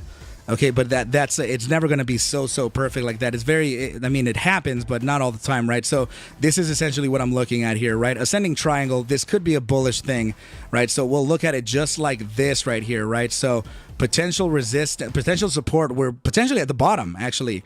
So one thing that I should mention is that this is a very tricky zone right now because you see that the trend line, I didn't actually meet down here to this touch, which obviously should be a support, right? So that means that if I do favor that upside and that support touch, it starts to meet with some pretty nice areas. First of all, this contact zone with all these candles and this one here. So that means that there could potentially be either the possibility that we're looking at this in the wrong time frame, meaning that we need to go to the buy daily or the 3-day, or this is in fact being traded on the daily and we're failing a bullish formation, thus introducing a potential bull trap. So that could be at the area of about 17.8 or 178, right? That could be a resistance level if we do convert that into a resistance validation and then a move to the way down, which could actually, I mean, the bottom side of this formation is sub 1 cent, right? It's literally it's gonna knock out a zero. It'll be 3 zeros and something else, right? So, and that's because you have a, you would take the trend line from this area here and then break it down, right? So this is either preparing for that, but now, like I said, we could be looking at it at the wrong time frame. Johnny Barnes, you're very welcome, my brother. Not a problem at all. I'm happy to help, right? So let's go ahead and look at the buy daily to see if we have more of a relevant more relevance there, right? So let me see if we got the support touches. We do. We're actually failing it still. And now let's look at the 3-day time frame. Let's see how that looks. Okay, so the 3-day time frame, man, this is looking dangerous, and this could actually be a bull trap. But I don't want to I'm trying to pull off literally every trick in the book right here, okay, you guys? So first of all, we have a downtrend, right? So this downtrend, when you pair it with declining volume, that usually means that the bears are losing the strength a little bit, but that could mean that the bears are not covering as much because they're going to enter up here at 181. Okay, so that area would usually mark off the potential where price action could actually fail, right? So if you start getting an uptick here, I would not enter at 181. In fact, I would wait for a daily closure above the range of 192 before considering getting this long. Okay, so as soon as we get a daily closure above, I'm talking about wick and body, above 192, 193, that could be validation that we have reclaimed the inside of the ascending triangle, and then we could continue on to the upside. Do not trust the upside that you're going to get from here. This could be building a bull trap, and I'm not quite sure that I see it just yet. Okay, so this is that's funny because there's a lot of tickers right now in that middle of validation today. Okay, which, I mean, I guess it does rhyme because tomorrow is Friday, so there could be the validations and confirmations and also the ending of a lot of things tomorrow. Remember that tomorrow is the quadruple witching, so that if there is a lot of options contracts ending out of the money and worthless, that could present a serious supply increase in the broader markets, and that could capitulate price, right? So let's just go ahead and notice a couple things, right? Moving averages, let's see what we got. Okay, we're in the conversion right now of literally every moving average on the daily.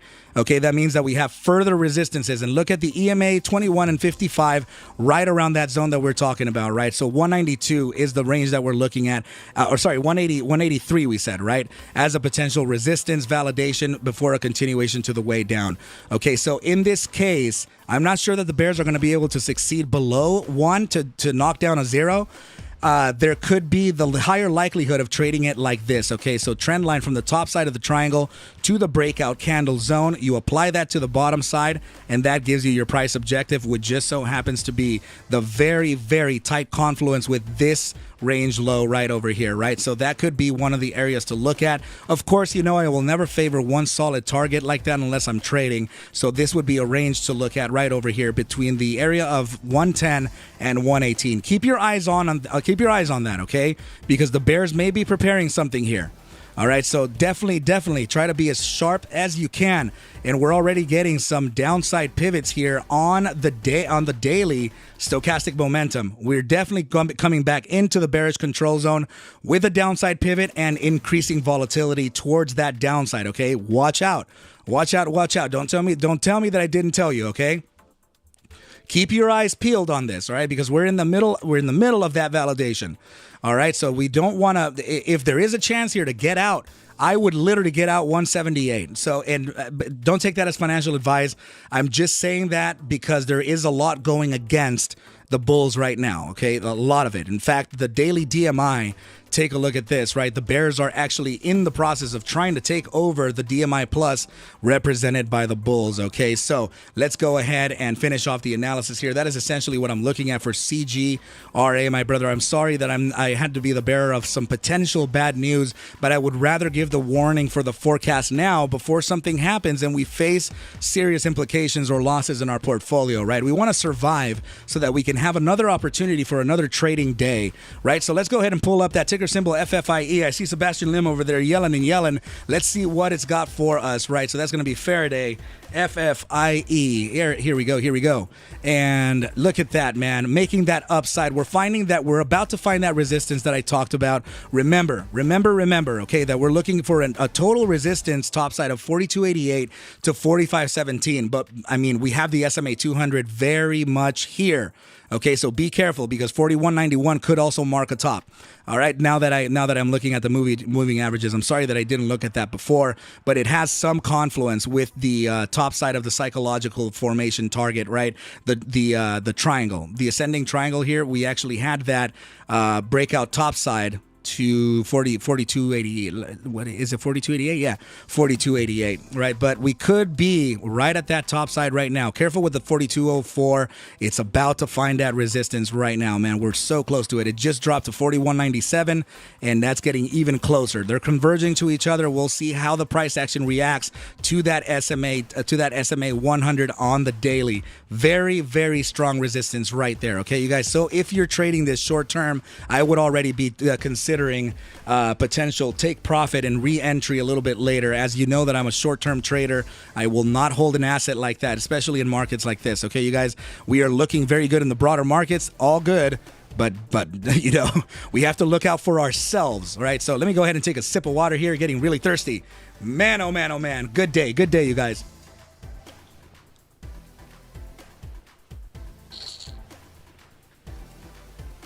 Oh yeah. My goodness, that is freezing cold. I love it. Yeah, check it out. We're getting that resistance already, getting a little bit of a pullback. Potential reloading right here at 41.07 or very close to this top side where price action can essentially lift off once again. I mean, we are at that gravitational zone, really, really within that gravitational zone of the daily RSI.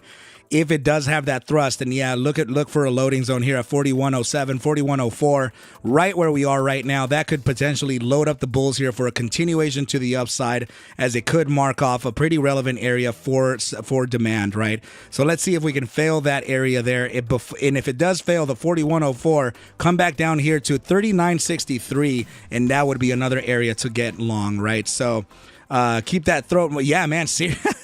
Seriously, man, I'm over here just having to re-lubricate, man, because I'm just speaking, right?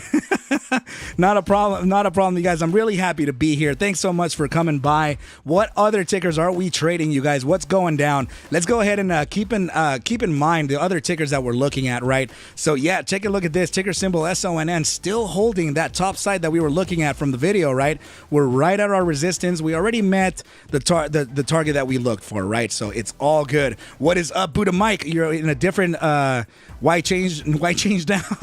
You're in a different a whole different profile, right? So Buddha Mike, let's see, with a new screen name Mullen short spiked. No way. Let me go ahead and take a look at that. Snowdrifter, what is up, man? I'm getting mad frothy right now. Dude. Got a little distracted right now. All right, so Thor, man, I was looking for Victoria's Secret as a potential short play a few days ago. Is it failing or is it continuing to the upside? Mullen Automotive, let's see what it's got. Ooh, get out of here. No way. You know, I was thinking about this yesterday. After you said that you've been riding the short position on Mullen, just down and down and down, literally providing it's so illiquid, right? So right, this is just massive, creating gap downs like on a daily, right? I mean, this I was thinking to myself, damn, it's only going to be a matter of time before this thing just bounces to the upside to stop out some people and take their gains from just days of literally weeks of gains, right? So man, that is a very strong volume candle today. Look at this. What the hell? This daily candle is 264 million. My goodness. 172 million with this clearly larger red candle prior to that.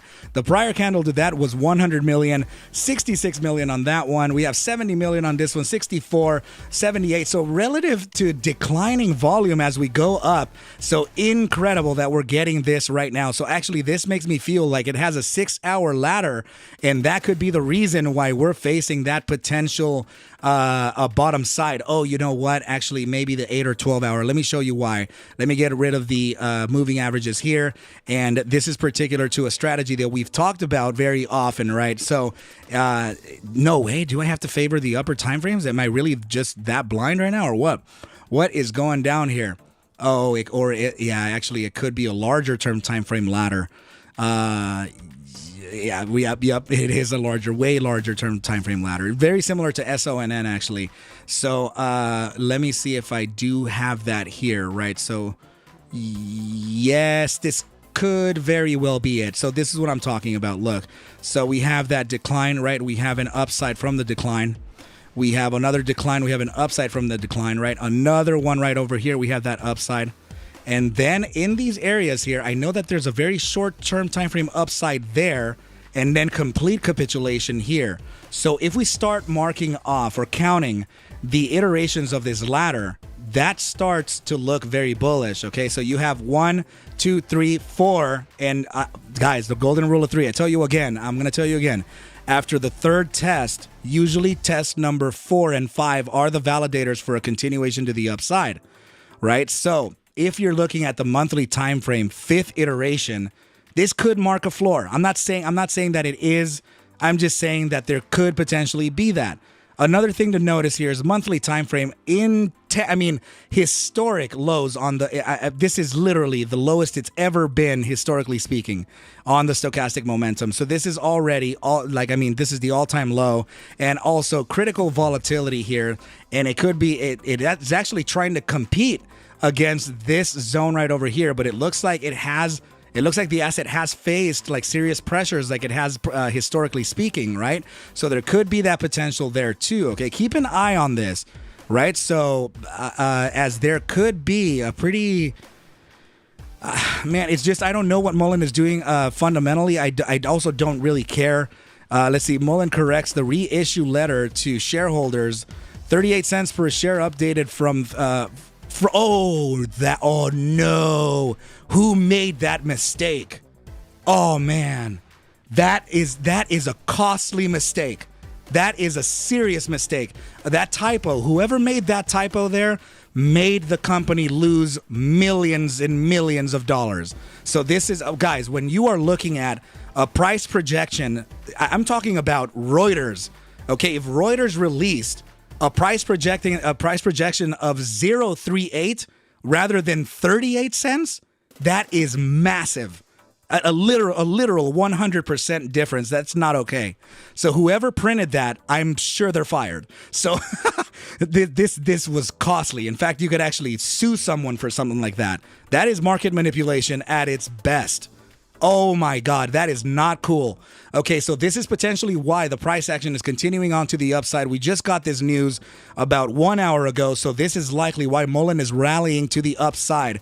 Okay, you guys, this is, man, that is, I would hate to be that guy. Holy crap, that sucks. Oh my goodness, that is terrible. Oof, I thought my fat fingers were costly.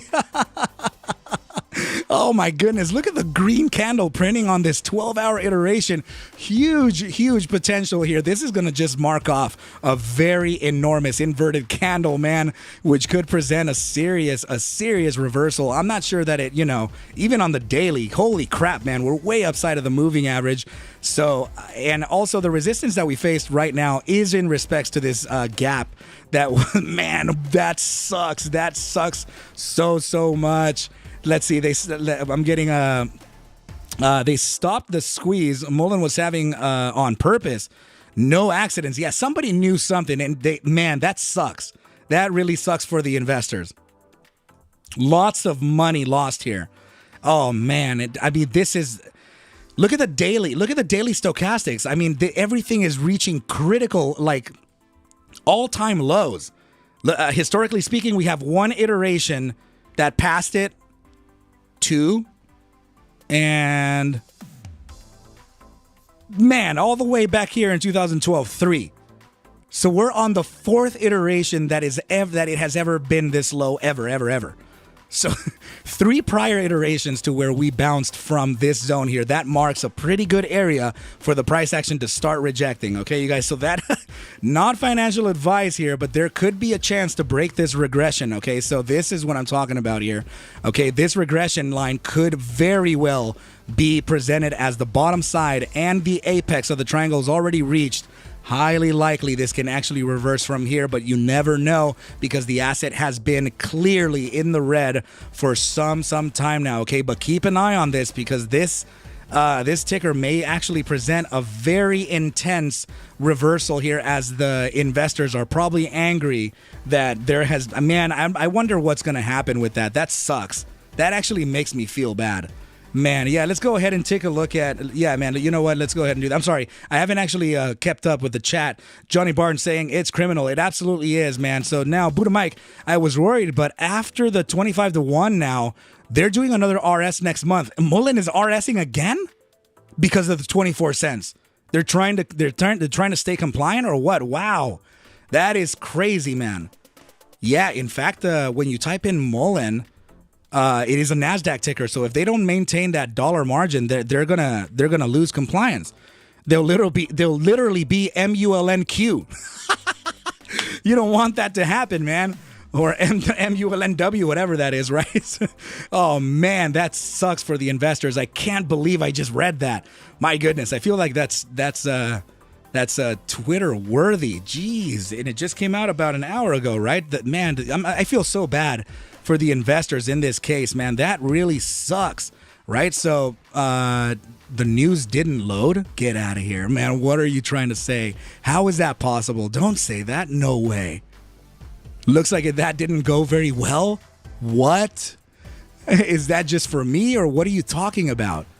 Mullen responds to 90% decline in share price since March. This was 2 hours ago too, right? So, oh, dude, what is all this like up and down, man? I feel so bad for the Mullen investors right now. This is stupid. There is so much there's so much play, like it's just like playing with emotions right now, right? This is not cool. My goodness. I mean, printing, state the obvious here. I get it, right? 8% up in the day, that's nice. But saying things like this is also kind of bearish. Like, you don't want to, okay, here we go. It finally loaded. So this is what I want to take a screenshot of, right? So, oh my goodness, that is insane. I can't believe that happened, man. Jeez.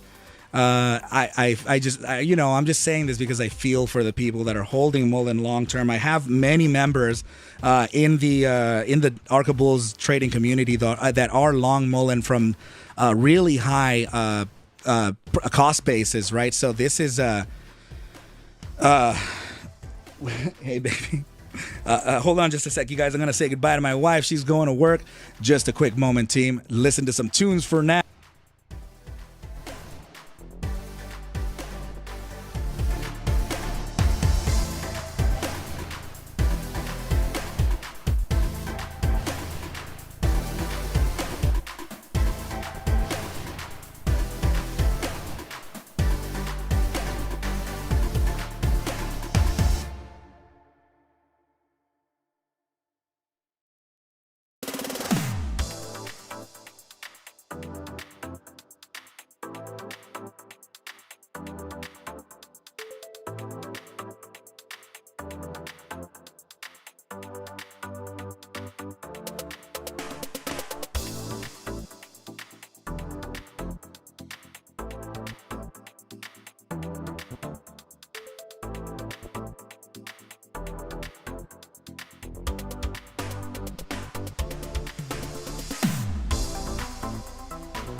What is up, team? I am back. Yeah, thank you so much, guys. Sorry about that. Just wanted to say goodbye to my wife. She left to work, And yeah, thank you so much for sticking around, guys. I really appreciate that. It means a lot to me, right? It just shows that whoever's here, whoever we have in the chat is really looking out for the community too, right, you guys? So yeah, I was just saying that this really sucks for Mullen, right, you guys? So I'm just going to go ahead and just kind of tweet that real quick, and I'm just going to let people know that that did come out, right? It is in respects to whoever is holding it. A lot of people were talking crap about this ticker for a very long time, right? But that doesn't matter. It's just, it's kind of to look at, I mean, some of those people are our friends, you know what I mean, that are holding this ticker long. So just, we have to be as respectful as we can be, right? But yeah, so that really sucks, you guys. Let me go ahead and X out of this now and see what we have, right? So man, this thing is still pushing 24.24. Very, very nice. Okay, so I don't damn, that really sucks. 7.73% up on the day. I'm sure that's kind of a breath of fresh air for the people, for the holders of Mullen, right? So yeah, let's go ahead and now come back to the chat and see what's going down, right? So people are already reacting to that thing insane, right? So let me see. Let's see. They stopped. They stopped the crease. I read that too. It's coming back though. About to get crazy. I certainly hope so, man. So Very, yeah, that was the other one that we were going to take a look at, right? So let's go ahead and switch over the screen and see what Very's got for us. We still have the thread of analysis from yesterday. So remember that I was talking about a potential pullback today, right? So let me see if I did mark off that zone, because I'm not exactly sure where I said what we were going to pull back, right? I'm covering so many freaking tickers a day. Actually, look at this. This is good news. We still have DMI support for our for the statistical move to the upside. And that statistical move actually presents the potential of a top side of 125%, right? According to the standard deviations, first upper bound of the first standard deviation, right? So that top side has a lot of relevance with the 2.618 at $3.33, right? So in other words, the price action is suggesting a 337 top. So this is good. So now the resistance range that I'm looking at is 315 to 337. I'm still bullish the asset. I am also looking at this, okay? The 5-day conversion of the resistance from the Gaussian band. This is absolutely important, okay, you guys? So now that we've reached yet again we've gained the inside of this Gaussian channel, literally for the first time since I can't even consider that to be one, right? Since September 2022. Man, oh man. So we finally are gaining that re-entry here. So we're going to have to validate. There's going to be some ebb and flow within this here. But the top side that I'm looking at per this Gaussian channel would be a resistance at 263, pull back to the highs of 210.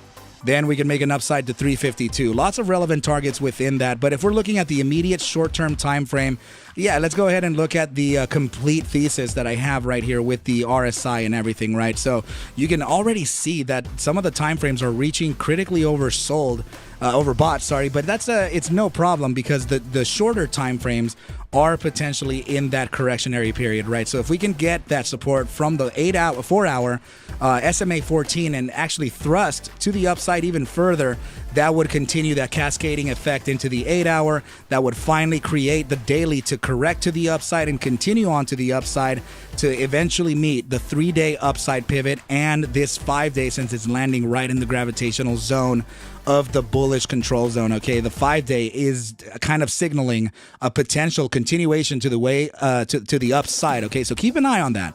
All right, you guys. But ticker symbol VIRI is making the retracement that we talked about. If I didn't say this in the video, then I'm gonna slap myself here. But this would be the area that I would consider. Literally, this candle low, this candle top, right where the price action rejected from. Let's see what else we have here. Please remember that we also got the SMA, the SMA crossover, the golden cross, right? We also got that. So let me go back to the chart where it has it. Here it is. Okay, so whenever we do get that golden cross, price action tends to make some pretty exponential moves to the upside. Okay, so I don't want to say that we're just gonna moonshot from here, because we are at a critical resistance from which we looked at yesterday, right? We got that absolute top side that we were looking at. We said around 206, we got 209. It was very fair. And in that process, we created a shooting star, which could present a bearish formation start. right? So if that was the case, then I would have talked about this as a potential support, actually, right at about 182. We haven't looked at that just yet, but that could be a zone to look at for invalidation. The range is between 181. I would say corrected to 181 to about 177. That range there could be the zone for a temporary support before continuing on to the upside. It also is a very short-term time frame invalidation zone. Closing a daily candle below the area of 177 could introduce a potential drop to, I would say, this candle here, the relation between these two, which is at about 164, and then that bottom side of 154, okay, which is something that a lot of people are asking me for. They're asking me, when are we going to go back down to that area of about 150? It's a little tough to say that, right? Because we already met the top sides of the statistical upsides that we were looking for. So I'm flying a little blind and indiscretion, right? So usually when we get the top side of especially the upper bound of the first standard deviation meeting that resistance, oftentimes price action tends to pull back, and then it reaccumulates for a continuation to the upside. Okay, so another thing to notice here too is that we absolutely fulfilled the symmetrical triangle formation top, right? So we were looking at this breakout a few days ago, actually, I mean, for a while. And that topside target was viewed, the topside psychological target, right, was kind of viewed like this. We take that topside just like this and apply it to the breakout, which kind of introduced this topside right over here, right? So we already got that with this candle here, right? It met perfectly to it. And then we got the resistance and came back. So statistical moves played to the upside perfectly. I mean, to the penny. The geometrics and psychological targets also met. Geometrics, why? Because of the Fibonacci sequence resisting right at that 206. I mean that all of that kind of marks a potential chop zone, right? So what I'm talking about here is that we could be not stuck, but validating the supports within this total zone. Okay, so just like we did here, right? This was the total area to look at, right? This was an area to look at here, and then it just happens like this, right? So you mark off your areas that you get, then you have your resistances, you convert those resistances into support, you chop around, you break that resistance, then you do the same thing all over again, you break the resistance, you do it all over again, and you continue. This is a natural growth. Okay, so it is following a pretty nice and gradual upside, which is absolutely what you want with tickers like this. You don't want anything to explode to the upside because that's just going to introduce like serious losses. You don't want to be plus. You're not even going to be able to sell the freaking asset, man. You're going to be up $1 million and then negative $3 million, all in the blink of an eye, right? Because it missed your limits and also you were probably asleep, or at work. So yeah, I mean, this is absolutely natural what we're getting here. Okay, so if we are going to face a downside here, I honestly think that we can wait for that SMA 50 to eventually reach that 144 to 154 area. Could be middle of next week, potentially to the end of next week, but we still have to chop around here, you guys. And if FOMO does apply, then it can invalidate anything that I'm saying here. But I'm getting serious signals that we could continue to the upside. It may be just me. I may be overly bullish. I don't know. But I'm always a realist too, okay, you guys? So I just say whatever the charts are saying. And if a whale is going to play against Arca's emotions, then so be it, right? But I don't know, right? And to be very transparent, I am not long this ticker or COSM or ticker SONN. Okay, you guys. So in fact, I am not long anything. Really? Damn, no way. Let me go ahead and look at my. Oftentimes I just leave my orders, my complex orders just ready. What I mean by that is that I have my entry, stop loss, and take profit, and I just let it ride, right? So if it does it, it does it. If it doesn't, it doesn't. But that's particularly because of how my son has been in a kind of a messed up schedule, right? But it's all good. Let me see if I do have any type of. Am I exposed to the markets at all right now? I should not be. Yeah, I am. I'm actually exposed to the markets, but I'm only about a 2% down. Ticker symbol RCRT right now, still in that support of about 26 to 27 cents, right? Waiting for that support bottom to be found before an upside. So yeah, it's looking very good. In fact, RCRT is a play that I think I should be putting up. Sebastian Lim was telling me about it. I totally forgot to put it, right? So what? No way. SONN continuing to the upside. Let's go back. Let's see what it's got for us. My goodness, man. So, right, we want to look at it in the monthly time frame to see if it actually met that. Oh, yeah, check it out. We're almost to the top side of the resistance. If we were going to do that, remember I was talking about around 10:30 a.m. It's already 9:46 a.m. here in the Pacific time. That's usually what happens, guys. Right around 10 a.m. is when the algorithms change, and then there could be a push to the upside even still, right? So, yeah, top side of the range is this area that I'm looking for, guys. Remember, 9106 is essentially what I said we could be in today, right? So the area of about 8461 to 9106, that if we continue to the upside from there, yeah, we have some obvious targets to look at. But to be very, very honest, I do think that we have a serious resistance at the area of 9106. Potential retracement to validate this zone here at about 8114 before a continuation to the upside. I'm not saying that that's gonna happen. I'm just saying that that's usually the likelihood, right? So we have to pay attention to our relevant areas of resistance and notice how the price action that I'm looking at for today is not on the 1 minute candle or 3 minute or 5 minute like a lot of other influencers do. I do not do that, you guys. I am actually giving you the targets that we could face today from the monthly time frame, so that just so it shows you how well your macro time frames play for price action even in the short term. Okay, you guys, so oftentimes when you're looking at price action, do this. You're not getting played with your emotions. You're actually just looking at one candle potentially fluctuate just a little bit, right? And then you meet your top side and you're good, right? But then when you're looking at the 1 minute candles, right? Let's just go to it. Let's go to it real quick. Let's see what the 1 minute looks like. Man, it's probably treacherous, right? So let's put this on auto here, and this, what is today, right? Today is Thursday, so Thursday the 15th. Let's see where the price action kind of started, right? So right over here, right? This is the pre-market in here. So look at this. These are all this is all heart attack potential, right? So when this whole time, everybody's saying, hey, what's going on with SONN? And I'm just taking you directly to the monthly time frame in a very cool and calm manner and just showing you, well, my top side resistance is located right there. We're getting actually closer to it now. Check it out, guys. So I am waiting for that top side. Remember, I am looking at the potential of 9106 as the area of resistance. And then they say, Arca, you called it. No, brother, I didn't call nothing. It's just right there. This candle tells us that there's a resistance level there. And if we do succeed that, then there's one more right here, 9616.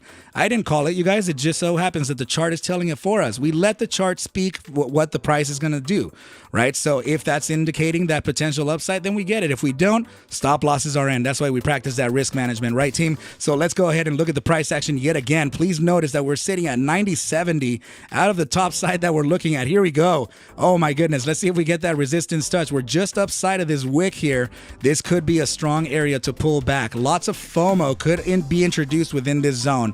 Okay, you guys, but don't say that I didn't tell you. We were looking at this upside from, I don't know, man, literally from down here somewhere. I don't know, but it's looking very good, you guys. So there we go. We're starting to get a little bit of a pullback here. 91.01 drop, 91 now. Let's see what it can do. If it loads up, guys, remember we have one more zone of resistance at 90, the low of this candle here. That would be 96 as a bottom. Look, it's dropping to 90 now. Let's see if a lot of people start taking profits. That would be honestly my take profit range for the day. I would call it a day right there, and then look at the potential re-entry in the following days, right? So this is good. So look at Zephram saying Arcademus rubbing his crystal ball. Dude, they're just relevant areas, right? Price action, you guys, that is your leading indicator.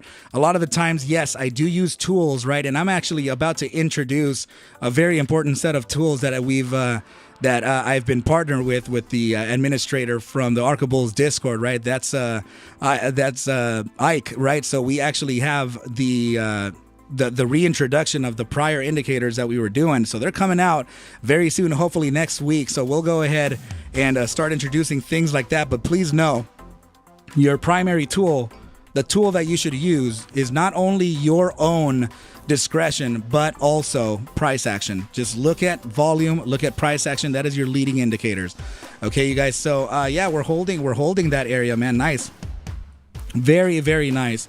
Okay, so man, geez, look at that. That is absolutely bullish. My goodness, not returning anything. Sitting at that solid 92. The heavy resistance, obviously, right there, right? So, oh, and in fact, I was just a little bit low. Check this out. I could have been just ever so slightly higher into the 91.26. But of course, you guys, I'm trying to do this as fast as possible, right? I'm trying to make sure that everyone can be in the know here. So let's go ahead and take a look at the next thing. No way, man. NKLA really making those moves. Let me just give it a quick look and see what it's doing, right? So NASDAQ ticker NKLA, Nikola, getting a very nice bullish engulfing on the monthly. Still 15 days and 4 hours to close here. But if this does close with a bullish engulfing formation here, that would mark off the bottom of about a fifth or sixth wave. Actually, more than that, right? We have several waves to the downside here. The higher the number in these types of ladders, the higher the probability will be, okay, for a continuation here. So this very, very interesting candle here, marking off 874 million on that monthly. This is huge because the prior month, let's see what it's got. Prior month closed 782. We're at 874, remember. So that's clean 100 million more. 519. This is right here, 343. See how it declines? 269. So that likelihood the probabilities of a bounce start to increase as the numbers increase here on these ladders, right? So when you start jumping into the to the 4, 5, 6, 7, 8, 9 tests, the probabilities become extremely great. And the monthly volume above that moving average just indicates that the bulls could be assuming control. Very good timing too, by the way, with getting that Fed rate hike pause, right? So let's go ahead and load up here some indicators to see what kind of edge we can pull. Another thing is that I actually pulled this up on the wrong ticker. So I'm sorry, in the wrong what is it called? The wrong chart. I was not supposed to pull it up on this one, but it's all good, right? So, oh man, look at this. The resistance touch here suggesting a potential 384 of Nikola. Who knows, man? That could be very relevant, but that price action is absolutely massive. So let me go ahead and see if I can just undo whatever I did here so that I can go back and make sure that I can maintain right here my SONN thesis, right? I don't want to mess around with this stuff. Let's make sure that we can save it and then move on, right? So anyway, let's go ahead and touch down on the next ticker here. So somebody was talking about, Thor, talking about VSCO, right? Let's go ahead and pull up Victoria's Secret and see what it has in store for us. Let's pop the hood and see what it's got. So, man, we're right at that resistance level that we were talking about just a few days ago in the play, right? So failure of this triangle, huge bullish engulfing on the daily happening here. That's very nice.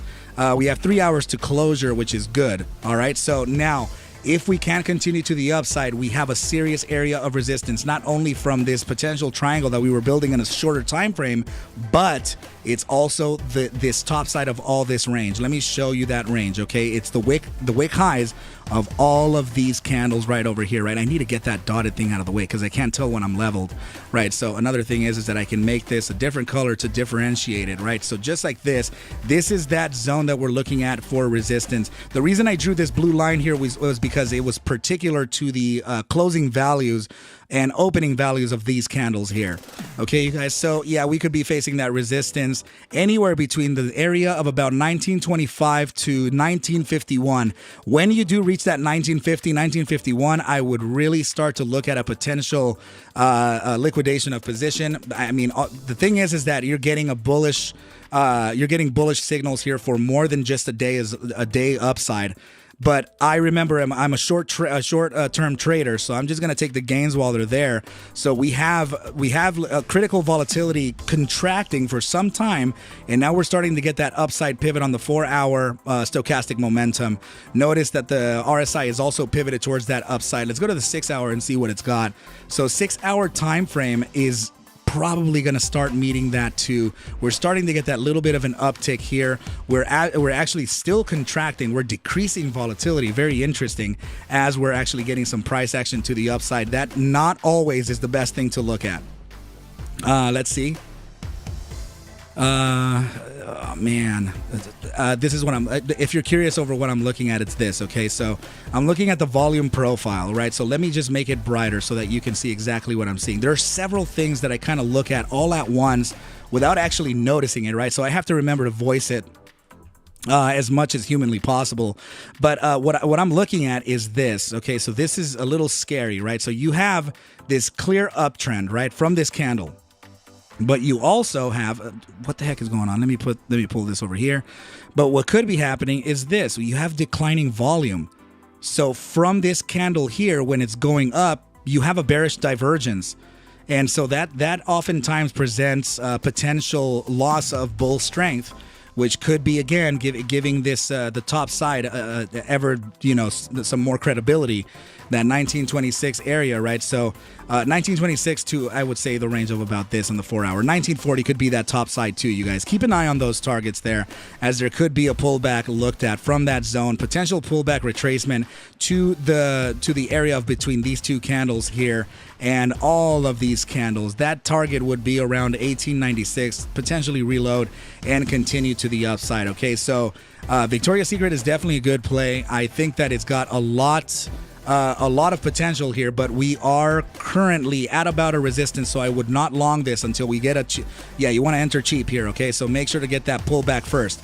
All right, so if the price action doesn't actually pull back doesn't recover from 1896 or 1899, then there is a further downside range to look at there's a lot of relevance here, actually. I would favor it down here, 1875. Okay, so, and the price action is continuing, right? I really do think that we're going to face that support there, or the resistance, sorry.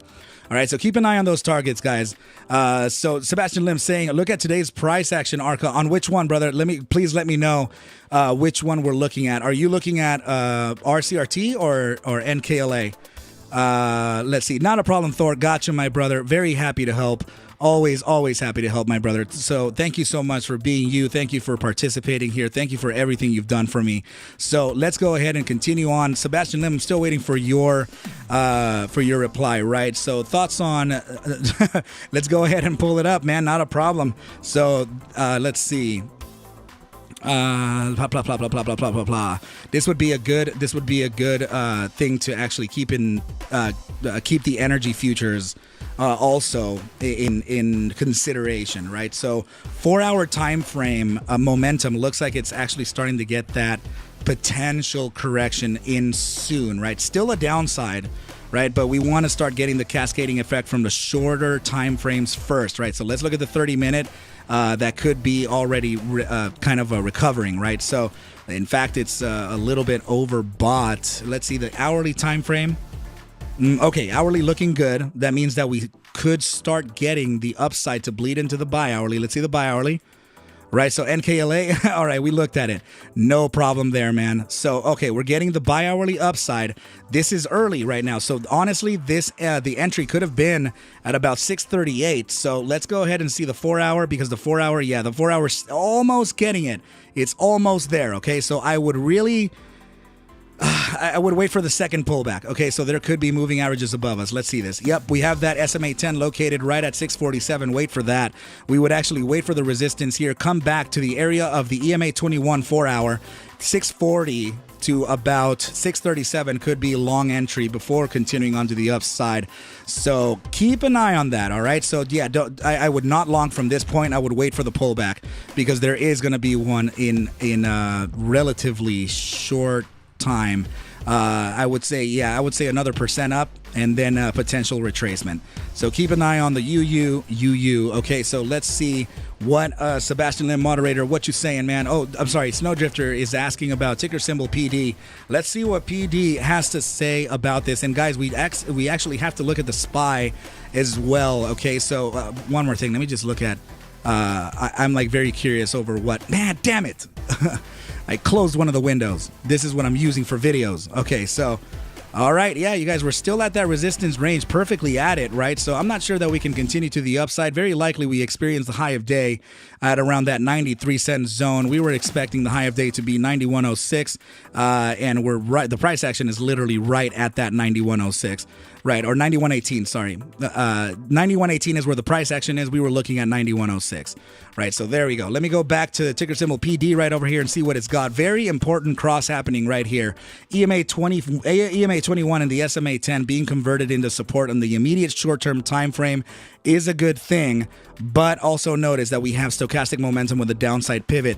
Another very, very tiny little thing to know is this. NKLA just did DMI at 61. Damn. Holy crap. That is absolute bull control. This is that tiny thing to notice, okay? You see how the EMA 3 yellow line is starting to deviate from the SMA 14? That means that the shorter time frames could be looking at a potential upside or starting to gain it. Let's see the 30-minute. Okay, so 30-minute time frame. Yep, we're getting that upside pivot on the shorter time frame, increasing volatility here. Let's see, the hourly should have that upside too. There we go. We have that upside in the hourly, decreasing volatility. Interesting. Let's see if it's bled into the bi-hourly yet. It's almost starting on the bi-hourly. That cascading effect, the effect is essentially starting. This would honestly be the pullback or the area that I would look to get long, right? So I would have already entered this asset at around 22.77. We're currently at 22.80, and it looks like it's increasing that probability for a continuation to the upside here. So from the area that we're presently in to that first area of resistance is about 1% away, but that's not essentially the resistance that I'm looking at per se, right? The resistance that I'm more looking at is actually to the top side of these candles right here. So this one here to this one right over here. So a potential 3-spot 71% move to the upside, which has a lot of correlation with the 4-hour SMA 50. Okay, so that area right there would essentially be the pullback zone, and it would come back to test this range high, right? $23, where then you could reload for an even more a more exponential move to the upside. One of which can be faced to that area of about, I would say, just upside of the EMA 55 to around 24.12 in relation to these candles here. That distance here could be a very, very serious area for a type of pullback, right? So just, I mean, the top side of this could meet a 7-spot 47% move to the upside on a $22 asset. Not bad, right? So 22.70 is your cost basis. You're up in the money 10 cents right now. I think that is the area where I would have entered too. So yeah, that is literally the EMA 21 on the 4-hour. So that's a good entry, my brother. I'm looking at the bounce from the RSI here. This is suggesting a continuation to the upside. So, and in fact, the shorter time frames are all bleeding into each other. Let's see what else we have that we can kind of use towards our favor. Actually, let's go up drastically into the upper time frames, right? So let's see here. I'm gonna get rid of, no, not rid of it. I'm just gonna push it to the side because this is essentially the top side that we were looking for, right? So weekly time frame, not really telling me anything there. Let's see the bi-weekly. I want to see if I can catch anything, right? So oh, okay. Oh, I see. Wow. Okay, so this is in the process of a potential breakout in a really large time frame, right? So this is probably what's happening, right? And I see it. It's actually very nice. So this is the support validation. 2270 is an incredible entry. So that is yeah, I'm honestly favoring what you're doing here. This could be a channel. It could also be a broadening descending wedge, right? Something along the lines of this here. Yeah, just right around this area here. And I'm not saying this is the bi-weekly time frame. It's suggesting a really high target. It's actually suggesting a target of about 50.37. But remember, bi-weekly here, every single candle is 2 weeks long. So in a few months at least, this could face a very, very serious recovery. And it's already in that process. So upon this breakout, there is usually the retracement back to the support before a continuation onto the upside. And I'm wondering now if the upper time frames are facing the Gaussian band supports. I wonder if we're already breaking outside of those things. There we go. We're actually getting the resistance from the Gaussian band right now on the bi-weekly. That is the reason why we're facing a little bit of a pullback. But the great thing here is that we've made it inside of the Gaussian band on the bi-weekly. So this is starting to knock on that door again. So as soon as we gain entry entry back into this, then yeah, that could seriously present a very nice target. The resistance of this is faced at 40.76. Let me look at a little bit of a higher time frame. So, okay. Yeah. This would be the support touch, right? So it looks like we're failing, but it's not. We still have 15 days to close this candle. So in other words, in about 15 days, this could turn into a big hammer candle after a downtrend. That would be a validation, a very strong validation for a continuation to the upside, right? So this is it's looking pretty nice here. Okay, it's not bad. Not bad whatsoever, okay? Everything has a little bit of a downside pivot, but that's just because of what's happening right now. This closing, this bi-monthly iteration closing in 15 days would actually mark a higher low, right? So this is really bullish, and we're also in a structure of higher highs too. Yeah, this is it's macro bullish too. Okay, you guys. So just keep an eye on this. Shorter term time frames.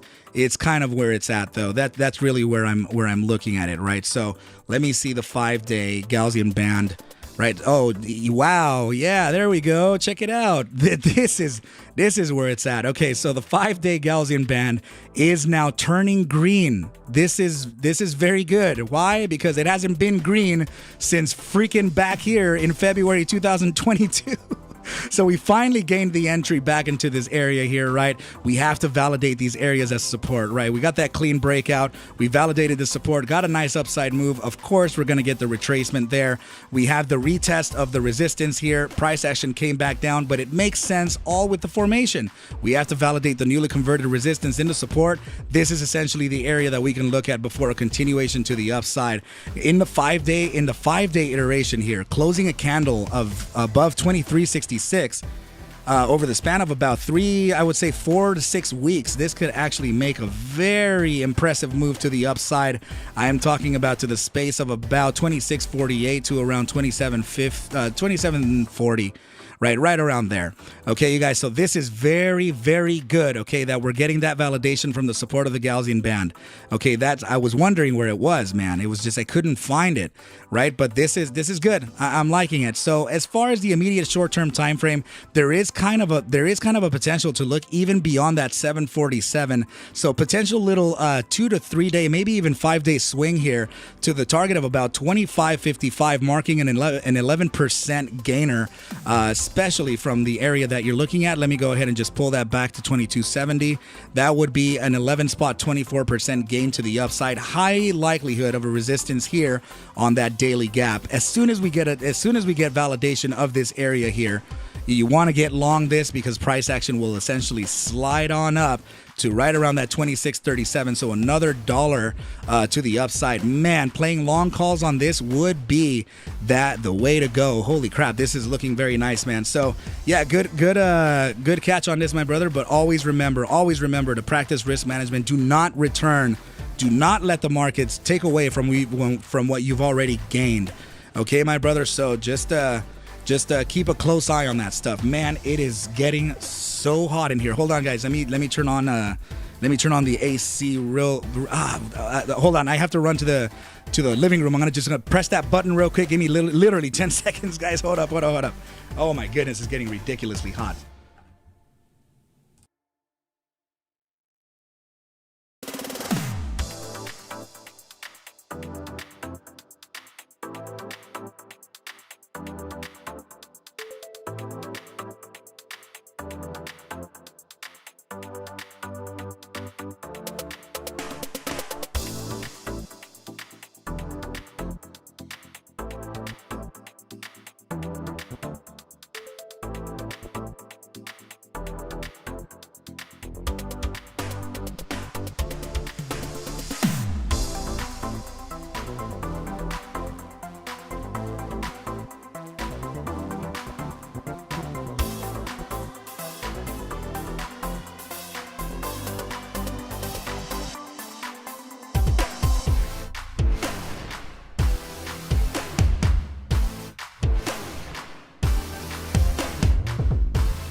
Yeah, so oftentimes I tend to turn off the Wi-Fi on my devices so that I can make sure to not take so much of bandwidth when I'm live streaming here, right? So my application is usually how I control that Honeywell system. But yeah, so let's go ahead and take a look at that ticker symbol PD. Oh, I'm sorry, we just looked at that. Let's go ahead and move on to the next one, right? So let's see. Ah, man. We got that. Okay, we were going to look at NKLA for moderator Sebastian Lim. Let's see what's up, man. Man, oh man, look at that. 184. Holy goodness. That is massive, my bro. That is holy crap, dude. This is absolutely crazy. And this is such a good ticker to trade, honestly, man. The market cap is literally under $1 billion, right? 968 million, and the float is 519 million. This is the epitome of what I like to trade in market capitalization versus float. Okay, so this is right around that very safe small cap type of ticker, right? This is just great. So price action here on the day, it could be on the buy daily for the Gaussian band. There we go. So we got that resistance touch right at almost at that mean, right? So rejection here, that means that we can only be loading up yet again for another boost to the upside, and that boost could be found from the shorter time frame moving averages. Okay, we have that SMA 200 as resistance there. Let's look at the 8-hour as well. Okay, so SMA 200 on the 8-hour is also resistance now. Let's see if we're finding support somewhere from it, right? Shooting star here on the 6-hour. Damn it. Okay, so if that is the case, there could be a pullback, and that pullback may be pretty significant, and it could be around the area of about 106 to around 101. I'm not saying that it's going to go there today, but if that's the case, then we could be getting the signal right here early. Look, check this out. We're getting declining price action. I mean, I'm talking about momentum favoring the downside and increased maxed out volatility to the top side. So that is seriously presenting a little bit of a threat here for a potential re-entry at around that 101. Okay, so if you're long NKLA, keep your eyes on the ticker, okay, because you don't want to lose your position already here. Okay, I'm looking at a retracement to around 101 over the next couple days. All right, watch out with that. So NKLA is looking very good, but it already highly likely marked high of day here and huge retracement from it. And that clear indication came in on I think it was the 3-day Gaussian band, right? Or I'm sorry, the bi-daily Gaussian band. So this right over here, resistance, and then converting that EMA 55 and the SMA 50 into resistance. That's not something that you want to mess around with, right? So right here, right at the bottom side of this candle range where we have this gap, is located conveniently at 99.46. We're talking about $1 retracement, all right? So that could be a very strong area of support before a continuation onto the upside, okay? So keep an eye on that. Keep an eye on that, all right, you guys? So now, what else do we have, my bro? So let's see, ticker symbol IQ. What is going on with IQ, my brother? Of course, let's go ahead and take a look at it and see what's up, right? So ticker symbol IQ, NASDAQ ticker here, and that is that. Well, okay, buy daily is suggesting a continuation to the upside. This is a bearish cross on that moving average on the buy daily, but I'm not going to take the buy daily into consideration here. We have the EMA 55 located very much in correlation with that 563 Gaussian band top. So we could be at a resistance now. Is there overbought levels? Is this why we're doing it? Let me see. We're still suggesting an upside with increasing volatility. Okay, so if that's the case, this is suggesting for us to break upside of the 564. Let me go back to the buy daily Gaussian channel and see. So if that's the case, then price action over the next few days has the potential to reach 615. Okay, but I'm talking about as a swing play here. Okay, so let me go back to the daily to see the moving average strategies. Okay, let's see what we have. Okay, so first of all, we're getting let me clean up some things here so that you can see what I'm talking about. Okay, so I'm going to block out the SMA 100 and the SMA 50. Actually, you know what? I'm going to block out all the SMAs because this is important to see. Okay, so whenever we do get that cross of the exponential moving average 20 over the 55 or 21 over the 55, that silver cross usually is a bullish statement, and we can use that 21 as an upside support, right, as a guide. And we'll tend to break out of it and then tend to come back and test it and then continue on, right? The trick here is to ride it as long as possible, as long as you see trend favoring your side, right? So right now, notice how those moving averages are starting to converge. They're starting to get very close to each other. This test here is I think that we can actually succeed a little bit further up. Potential resistance between the area of about 561 to around 570. Then a pullback would happen to validate the EMA 21, and then around there, I'm talking about next week Wednesday, maybe Thursday, we'll get that silver cross, and then the price action would lead to a very serious upside. You're catching it early, but I wouldn't gain entry now. If you're already in, that's good, but I would be expecting a pullback relatively soon. I think we still have a little bit more of upside to go.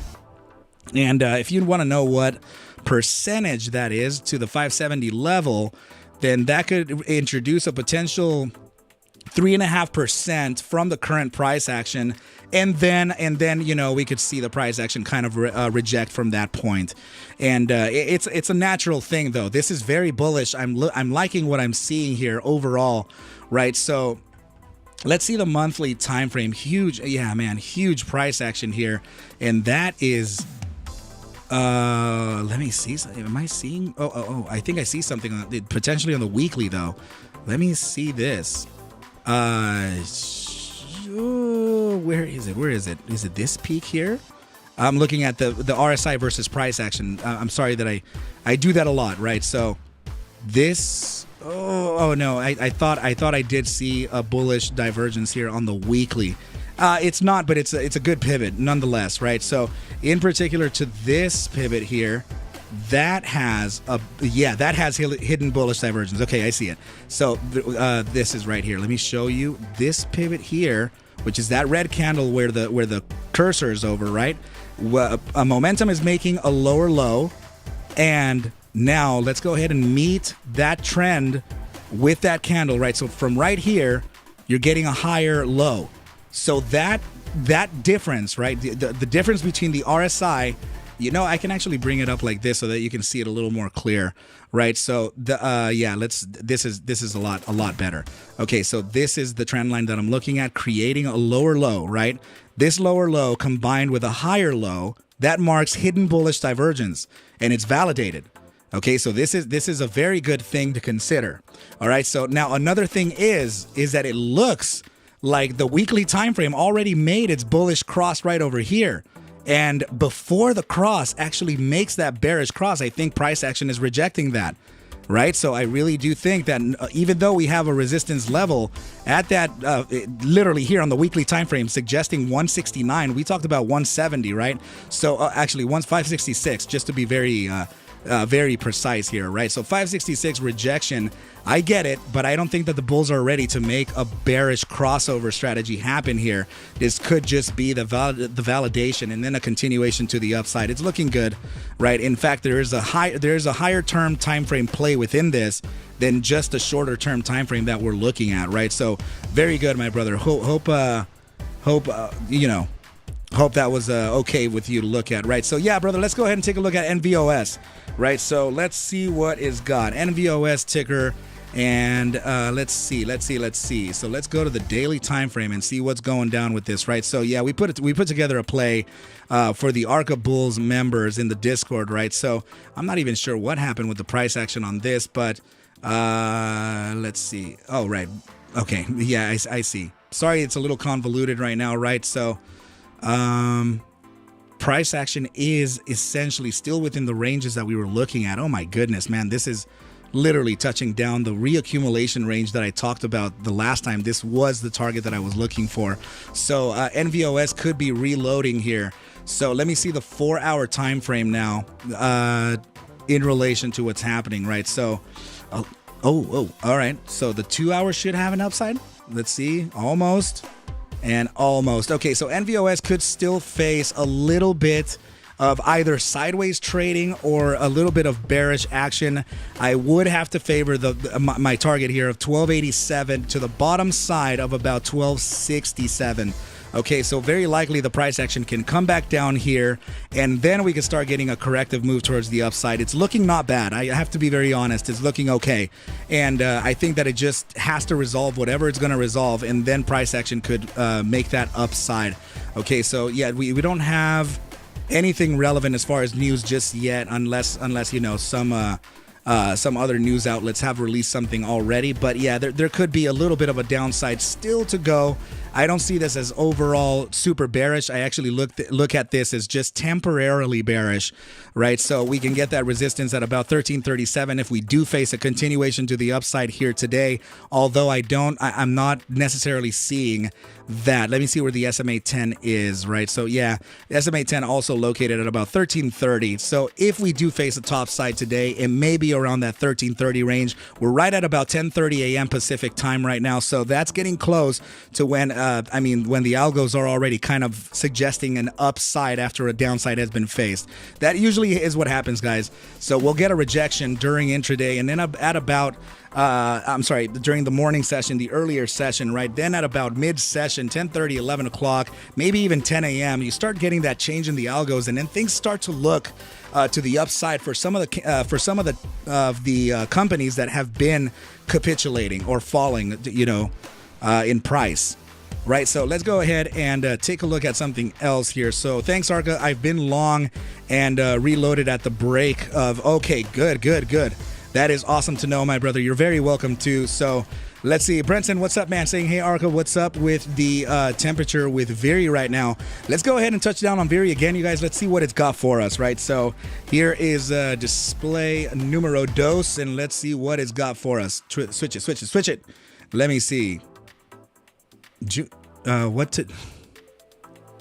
Right.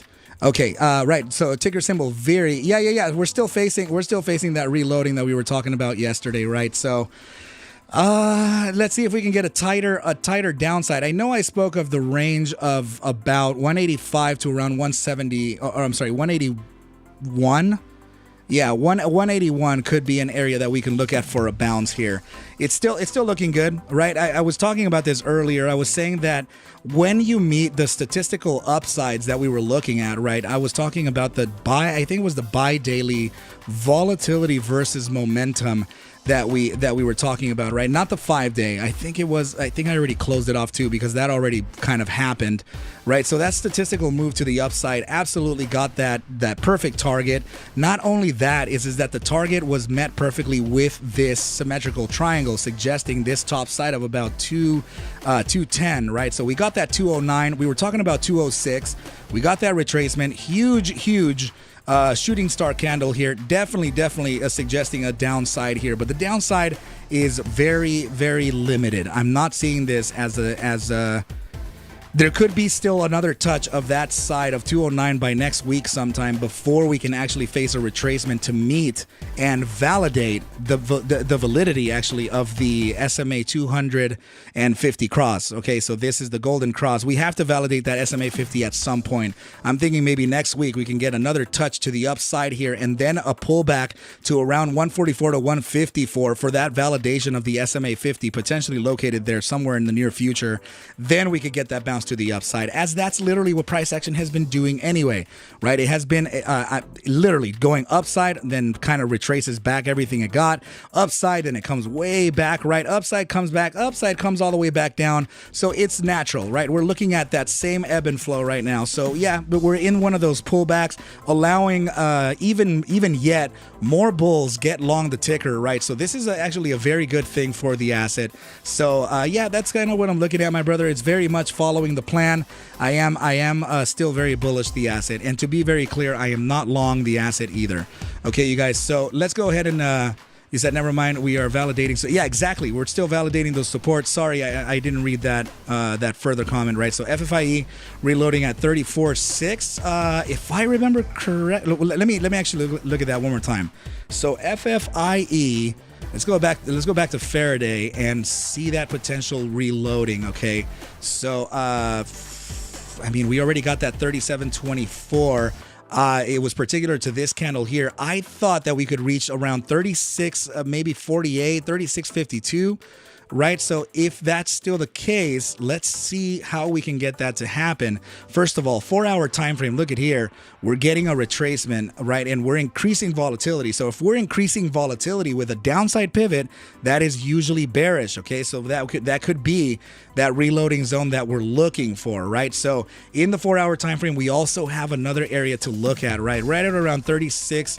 What number is that? 36.31 to the bottom side of, let's see, could it be 34.68? Yeah, 34.68 may be one of those zones, the very lowest zone.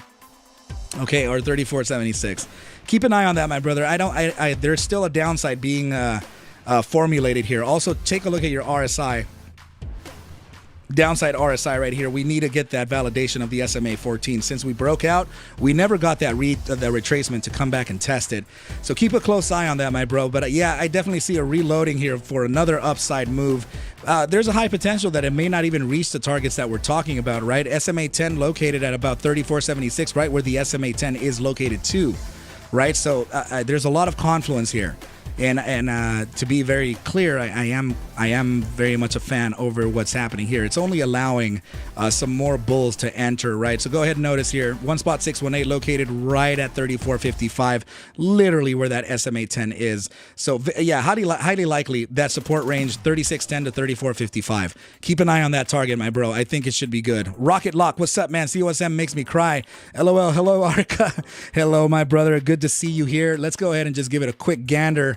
Right, so, oh my goodness, COSM actually trying, the immediate short-term time frame is quite different from the 5-day volatility versus momentum backtest, as it has fired a signal for a potential 300% move or even a 600% move, right? But these are higher time frame targets that we're looking at, right? So if there is a potential retracement, this is essentially the target that I was looking at with my buddy, my battle. His name is Stig Vicious, right? I don't know if you've seen him. So there could be a touch to that 309 area. If we do get that 309, there could be a very nice bounce from that. But now look at this candle down here, located at about 305. Where is that 305 located? Where is the question? Take a look at this. This is the golden pocket here in respects to the 8-hour time frame, right? So if we can get price action down here, in fact, I am encouraging it. If we can get price down into that area of about 309 to around 307, maybe 305, this is a very bullish area to be in for the bulls. Okay, there could be a serious bounce to the upside, and you already know that that 301 zone is that $3 301 zone is a very, very strong demand zone for COSM, and it's yet to fail it. Of course, it's, at one point it may actually fail it, right? But I'm still bullish on COSM. I do think that it could validate these downsides here, and then we could get that upside. So keep an eye on those targets, 309 to 305. If we do fail that 301, and then we could look at an upside from that, right? So it's looking okay, you guys. Not a problem. Okay, so let's go ahead and move on to the next one right here, right? So Daryl saying, all right, you're talking to Rocket right there, my bro. Good deal. So can we walk through EPAZ real quick? Yeah, not a problem, man. Let's go ahead and take a look at EPAZ and see what it's got for us, right? We'll load it up into the master layout right here. So EPAZ, and that is this right over here, right? So let me look at, first of all, the daily, right? I want to see the behavior of what's currently happening. Okay, so I mean, this is not necessarily the triple moving average crossover. It's very much like it, except that I like to use exponentials, like the EMA 9, the 21 and the 30, I believe I like to use for a triple moving average bearish crossover or a bullish crossover, right? So in this case, it's very similar to it. This is the SMA 10, EMA 21, and EMA 55. So we got a triple cross, and this SMA 10 and the EMA 21, actually the EMA 55 too, have been used as a guide towards that downside. This upside that we're looking for, or that we're getting right now, is very limited. Okay, as I can see here on the daily time frame, that there is still kind of a pullback to wait for. Let me see the immediate short term though. Okay, so 30-minute time frame is at the resistance right now of the EMA 55. We have an upside pivot pivot already bleeding in right now, so that's good. Let's see if it's bleeding into the hourly though. Let's see if it's cascading into those time frames. Okay, it is. This is good news. Okay, so we're getting that upside pivot and stochastic momentum on the hourly. We're increasing volatility here. We definitely want the volatility component, which is that spectrum line. We need this to cross over the 15 percentile alongside the moving average too, with an upside pivot and beyond it. Okay, that paired with an upside pivot on stochastic momentum can lead to a very, very nice upside. Okay, let's see what the buy hourly is saying. All right, so it's already facing that bleeding there too. Here we got that upside. We're increasing volatility too, and now that would mean that the 4-hour time frame would almost have it, right? So yeah, it's looking like the cascade is starting to happen, right? But we want the 4-hour to get that upside pivot here before an actual validation for an upside. Okay, what I do have to say is that there is a very clear resistance looked at from, let's see, from the current price action to about 7%. Or 7.23% to the upside at the EMA 21. That would be 2 zeros and 6-1. Huge resistance there. If we do resist there, expect a pullback to around the highs of about 2 zeros 58. Then we could make a cross upside of the EMA 21 and then continue the volatility play towards that upside. Okay, keep an eye on that. It's looking not bad. The short-term time frames are starting to bleed into the larger time frames, so that's essentially what you want. And usually that does happen when the asset is extremely oversold, which it is. Okay, you guys, so this is looking not bad. All right, so the MACD on the 4-hour getting that loss of bear pressure right on the histogram, and also notice here that the RSI 4-hour is starting to make its bullish cross upside of that SMA 14, right? Very good stuff. Very good. I like it.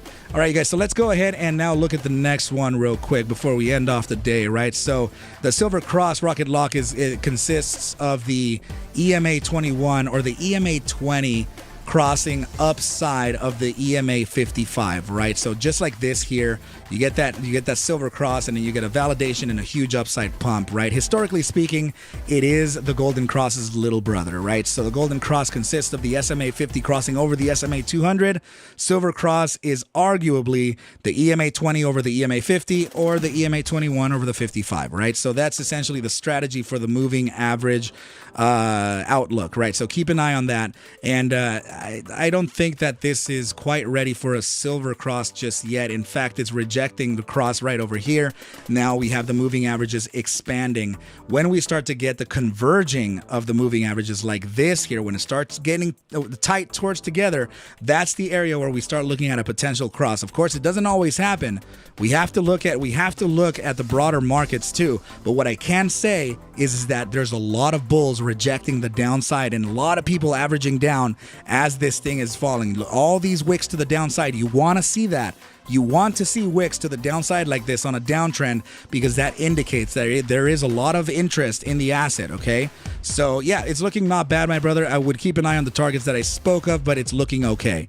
All right, so now F still doing it or what? Ford, right? So that is going to be ticker symbol F. We put together a play on this a couple weeks ago. Let's see what it's got going for us, right? So in fact, let me see. It never actually stopped me out. It definitely got me into the Arca's range, right? It actually went down a little bit further down. It got very close to the stop loss zone, but it didn't.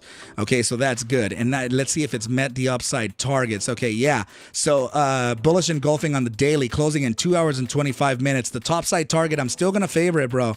I'm still going to favor it to be 1450 to 1501. This is my target range number 3 that I was looking for, okay? And the range number 4, don't look into this just yet. We want to make sure that we can validate upside of this area first, but it's a high likelihood that we can face this. Literally, I don't know if we can actually make this today, but there is a potential that we can face this top side by tomorrow, but we are already critically overbought, okay? Usually people getting long the asset right within this area here tends to be a bag holder, okay? So do not get long the asset if you have already. I would honestly have to wait for a pullback from 1502, okay? So from 1502, we get a pullback to the current highs of around 1440, 1439. Then you get long the asset, then you ride the range, okay? So at this point, we're already too late, right? So remember here, we were talking about the long ranges down here. So right now, the price action is severely up from that area that we were looking for, okay? So another thing to remember is that we were speaking of this right angle triangle breakout. right? So, which we clearly got. I know it's a little weird to see this. There's a lot of things and a lot of notes written, right? But let me just block this out. Yeah, this is a very perfect breakout out of this triangle here. And the second set of bulls target, which is the center of the triangle, is located right at about 1615, right? So that's essentially the area that I'm looking at for a potential 38% gain from the entry that we talked about. All right, so good deal. I'm happy to see that people are still riding the range that I spoke of, right? It's actually a swing play that went a little longer than I thought, but we were able to notice the bottom. We were able to notice the targets to get long, and it's so far paying out pretty nice. And for those of you who are new and watching me here, that is essentially what I do in the Discord members channel, right? It's free, guys. Go ahead and click on that link in the description below. I just put this up, just for retail, right? It's just retail has had kind of a beating these last 2 years, so I only want to help. That's all I want to do. All right, you guys. So let's go ahead and move on to the next thing here. Let's see. This live is awesome stuff. Appreciate you taking time for this for everyone, fella. Dude, I really, man, I try to do it for the people. I really do care. So now Dark Horse 23 saying, "What's up, Arca? You take a look at AGRX, please." Yeah, let's go ahead and look at that real quick, man. I have to actually go pretty soon, but let's go ahead and look at a couple more. Let me see if I have enough time. Let me see what my son's doing, though. I'm wondering if he's already awake and he's just waiting for me over there, right? He's in his bed. Let me pull up the little, what is it? I don't even know what it's called. The camera system. He often looks at it and talks to me through it. And I get those notifications, right? So he's like texting me. No, he's still asleep. We're good. In fact, it's a little warm up there. Let me see if I can connect real quick, right? Sorry about that, guys. Let me just get my little guy to make sure he's not too burning up in his sleep over there, as he runs hot just like daddy. So yeah, let's go ahead and now look at ticker symbol AGRX, right? So daily time frame, huge low right here. In fact, this is an all-time low, and usually this is where people start looking at potential entries. Could there be a floor found already? That is the ultimate question to kind of face here, right? So let's see if we have that. This was a failed triangle. It faked out, actually. Oh no, it met the target and then it rejected all the way down. I see. So yeah, this was a symmetrical triangle right here, which plays both ways. The topside target was this here, the range between these wicks, and that could have been this right here. In fact, it met the middle of the second set of bulls. The middle target reached, and then it rejected, right? So let's see what it's got for the shorter term time frames, as I'm already starting to see an uptick here, right? EMA 3 starting to get that upside pivot with increasing volatility. That pair is notorious for an upside, okay, especially on the daily. All right, but let's go ahead and really try to look at this in a little bit of a closer perspective, right? Let's zoom in. Let's really try to pop the hood on this, right? So clear rejection from that EMA 21 on the daily, huge downside from it, as per expected, to be very honest, right? So let's see real quick what we can do in the shorter time frame. 30-minute should be a downside. It's actually correcting from the downside, so that's very nice. Johnny Barnes, that's really nice of you, my brother. Thank you so much. That means a lot, my bro. I really do try, man. I really do try. I don't want to leave people in the dust as much as I can. There's so many people out there who are calling me out as being a short seller, or I am the market maker who's creating these losses. Like, no, guys, no. I'm in Palmdale in a room. I am not an institutional trader, and I'm very much retail. Okay, so I just, all I want to do is just make sure that my boy's okay. So here are the ladders, you guys. Take a look at these ladders. These are the ones that we've been speaking of, right? We have the ladder number 1 here. We have ladder number 2 here. Potential ladder number 3 here. 4, and this could have been the last one, right? This could be the one to actually get us to move to the upside. Remember, after we start getting into the test number 4 and number 5, that's kind of where we start looking at a potential for an upside, right, you guys? So that's looking mighty possible. So there could be a high potential of this finding an upside soon, okay? But let me look at the bi-hourly time frame. Okay, let me see what we have. All right, so yeah, everything is critically oversold way oversold and potentially starting to pivot, right? So what I mean by that is that there is kind of a, there is that, we're getting that curvature here, okay? So that means that there could be a very limited downside to go, very limited. Remember, we're looking at this on the bi-hourly, right? So if we're looking at a very limited downside, then the only relevance to a downside that I can look at would be around 310. So getting long this ticker 310 may not be a bad idea, right? So as this is presenting a high potential of an increase in volatility and also pivot. I mean, remember that the higher the number is here, the better when you're facing these ladders, right? So it's not like a descending formation to where you have that resistance, upon test number 6 and 7, like a descending channel or a broadening descending wedge. Those test number 4 and 5 are the best. Not 6, not 7, not 8 or 9. Those are very speculative. On ladders, 4, 5, 6, 7, 8, 9, 10. Those are great. Okay, especially the higher ones. So in this case, I'm seeing a very clear indication here that there could be a reversal in soon. Okay, but if we do face a resistance, expect that resistance range to be met at about 325 to around 321, before which we can actually face a retracement back to the current highs of 318, validate that support, and continue on to the upside. So that's usually how the play kind of works around these things, right? So Arca's 10:30 a.m. prediction is powerful. 187 now, 194 at SMA 100. Touch coming soon. My brother, usually happens around 10:30 a.m. Not a lot of people listen to me when I say that, right? But know that, you guys, okay? Usually the algorithms change in the institutions around the areas of about 10 a.m. to 10:30. Usually when you have an asset capitulating throughout the day, that is usually the area where positions cover, the restructuring of a portfolio, whatever may be happening is usually found within that zone. Okay, you guys, so very, very good for you to tell me that, my brother. I'm happy that it met that target. Awesome. It's at 192 now. Look at that. Very, very cool. So man, we were looking at that. We were looking at that potential 10:30 a.m. reach, right? So very good. So now let's see. Check MVIS, please, right? So let's go ahead and take a look at it. Let's go ahead and take a look at it, my friend. So Microvisions is let's see. Okay, so we still have some bearish activity happening here. This is a shorter term time frame, broadening descending wedge on potentially test number 3 right now, which test number 3 is the capitulation event, 10:30 a.m. Pacific.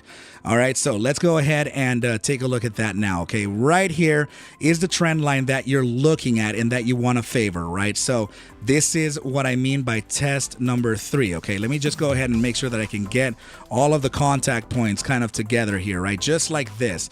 And let me get the moving averages out of the way too. So notice that you have here test number 1 of the resistance, 2, 3, this is the bull trap. We face a huge liquidity trap here. The biggest capitulation event is usually found on test number 3 and number 2, especially test number 3, right? So test number 3 could be facing a continuation to the downside here. I would not trust this target just yet. Okay, so let's see the averages as, the bi-hourly is converting that SMA 10 into a resistance. Okay, so that's we have to be very careful with things like this, okay? So this can present a continuation to the downside, but let's see how far. See the bi-hourly time frame momentum, critical volatility with downside pivot. You have to take that into high regard. Okay, let's see. The 4-hour time frame should be downside too. Okay, all right. So actually, since this is curving now, since this stochastic momentum is curving now, I wonder if the 30-minute is downside like heavily. Let's see. All right, so it is oversold. The hourly time frame has that downside pivot bleeding into the bi-hourly. Okay, there is a high likelihood that the bi-hourly is going to bleed into the 4-hour, which is already kind of looking like it could be the issue here. Okay, so there is, I'm going to give you kind of a loading zone here, because the next test to the upside, that's going to be the true breakout test. Remember, 4 or 5 on a broadening descending wedge, that's the test that you want to get. The EMA 21 is located right in that area of resistance. It's literally within that trend line. Let me get rid of the trend line. Check it out.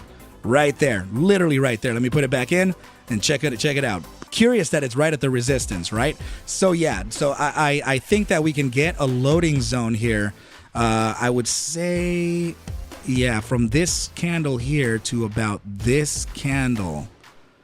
But this is very dangerous, okay? What I mean by dangerous is that this candle low is also the invalidation zone of this upside, meaning that closing candles, a 4-hour below this area here, this is strategic, okay? So below 482, closing a 4-hour candle below that could introduce new lows, and that would be a new range of about 444 to around 433, which could be honestly the biggest demand zone that we have in the 4-hour time frame.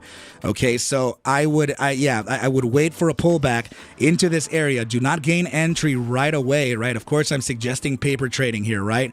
So do not gain entry on your paper trade right away. Make sure that you're not closing 4-hour candles below this. Okay, because if you are closing below that 482 again, right, you're gonna have to actually look at 443 to 433 as that potential bottom and second demand zone. Okay, so yeah, this was a clear supply and huge liquidity trap. Test number 3 as well, very clear downside, but it's also a bullish formation. The bullish formation does have a price objectives, and I'm talking about psychologically speaking, right? So that is located right at about 722. So 722 could be the top side of this, potentially end of next week or middle of next week. So keep an eye on that, okay? So actually, that is really interesting. Somebody talking about that. Adam Eve pattern forming on the ALLR hourly. Let's look at real quick, and then I'm gonna look at ticker symbol APE because I am really looking to get out finally from that position since August 2021, as I'm actually gathering funds to load my interactive brokers or maybe a Tradeovate or TradeStation, because I'm gonna start diving into the micro E-minis, and I want to start trading futures because, guys, oh my goodness, that is liquid cash there. It's ridiculous. But don't do that because that is levered. All right, so I feel like it's safe enough for me to finally try it, and I do think I have an edge over that. Okay, so ALLR on the what time frame? The hourly time frame. Johnny Barnes is talking about a potential Adam and Eve forming, right? So yeah, oof. Could it actually fail? Yeah, what he's looking at is this. Look, you guys, let me just go ahead and draw it in, right? So essentially, it's something along the lines of this. You know, a lot of people look at it differently. Not everyone looks at it the same, right? So this is essentially what you kind of want to look at for an Adam and Eve formation, right? So something like this, right? It's an inverted cup and handle, so meaning that the price action could reject here. There is a support touch of 1823 in this case. If that is failed, because this is that inverted cup and handle, then the price action would essentially do this to validate that formation. Remember, this is only psychological, though. There's no mathematical properties to that, meaning that the price action can go down to this level here, come back up and validate the resistance, and then continue on to the downside. This is a very typical formation, and I'm not sure if the narrative is still there for it. But I would just, practice some caution. Another thing to kind of support its invalidation is, first of all, that we're finding support at that hourly RSI, and then we have a very, very convincing upside in the bullish control zone of stochastic momentum. So that could actually fake people out, right? So in this case, I'm not sure. It's just the hourly time frame is not a big enough time frame for me to give huge credibility to formations like this, right? So let me go back and take a look at now ticker symbol 8, because I would really like to take out whatever is left in there, as I want to load that Tradeovate account or TradeStation. I am going to start trading that. Oh man, this has been barcoding on an hourly? What? This is ridiculous. It faced an upside of about 164. Damn, my funds haven't cleared into Fidelity yet. Jeez. I wanted to, my average in this is like $16 because I never ever touched this since ever, right? I never ever, but I was going to strategically scale out. So, and I really do think that there is a breakout happening right now, and the validation is in play. So this is literally the support right now of this. Oh wow, yeah, this is a right angle triangle. Sorry guys, I got a little quiet because I thought I heard my daughter. Okay, so let me go ahead and pull this all the way over here. Yeah, this is a breakout of a right angle triangle. The top side target of this, which is interesting, right? So when is the J-Dog, have you been keeping up with them actually with AMC? When is the RS set to happen for this asset? When is that and it is going to happen, right? There's going to be or the eliminating of the ape asset is just all going to be AMC, right? So the top side target of this per the bulls is 177. Okay, so that we could actually validate with some fibs. Current high, right? Range high to the range low. Yeah, it's meeting geometrics very nicely. Check it out. This is 177 highlighted in blue, and then right here 177 2.618. Perfect execution here. So I do think that this is a high probability. Yeah, man. Yeah, this is looking okay. This is looking more than okay, actually. 4-hour time frame starting to get that pivot towards the upside, which is only telling me that the shorter time frames already have it. Let's see, the bi-hourly should have that upside. Yep, we have that increasing volatility. There's not exactly any set date. Still ongoing core stuff. Oh my goodness, bro. I am so done with this. Like, this is ridiculous. I often forget that I even have cash in that.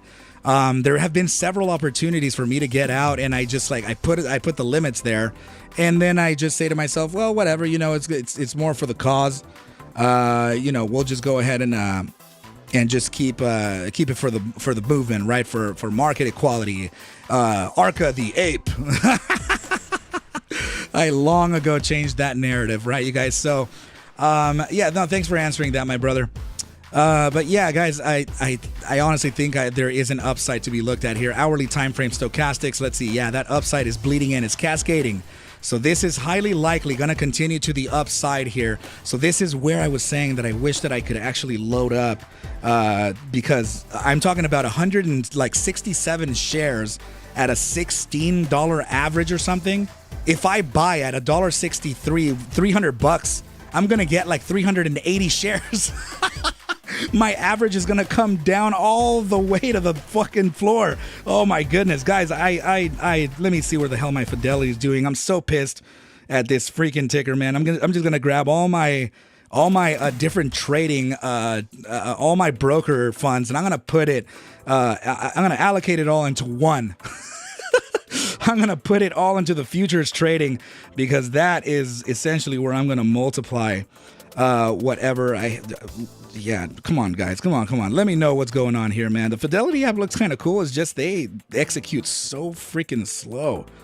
Oh, my goodness, man. So how do you even tell that the damn cash has been settled, right? I don't even know. My goodness, I'm going to have to explore this just a little bit. What you mean 1.7% down? Okay?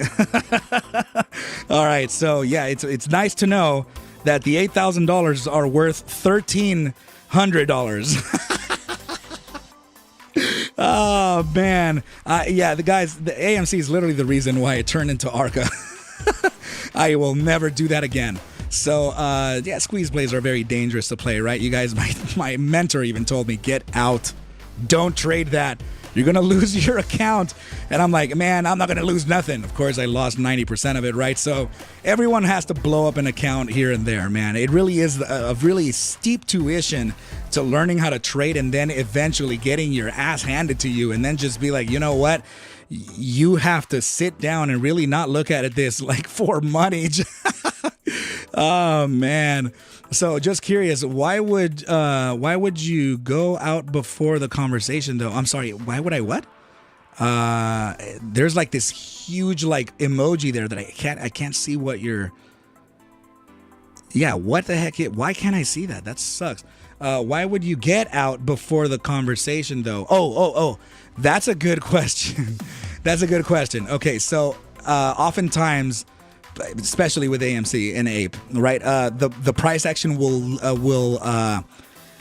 will inflate up to, I'm sorry, this is particular to American markets. So you see it every single time the Fed speaks, right? So when we say, oh, there's going to be an FOMC or a Fed minutes next week, and we're looking at the price action, and the price action will likely start pumping towards the upside, right? So it'll start pumping towards that upside, and then as soon as that meeting happens, you start to get consolidation, and then the pensive consolidation price until they give the bearish or bullish news. So that moment there can play inverse. That's a gamble at that point. So I want to get the top side of that, liquidate, and not wait for the gamble. So in other words, I'll just take whatever I got, and that's it, right? So it's a very good question that you asked, right? So, but yeah, that's essentially what happens in human psychology. Right, so FNGR making its move to the upside. My goodness, right? So yeah, this reaccumulation event definitely happened. Very, very curious moves here, you guys. So that upside that we could be facing is right at the resistance right now.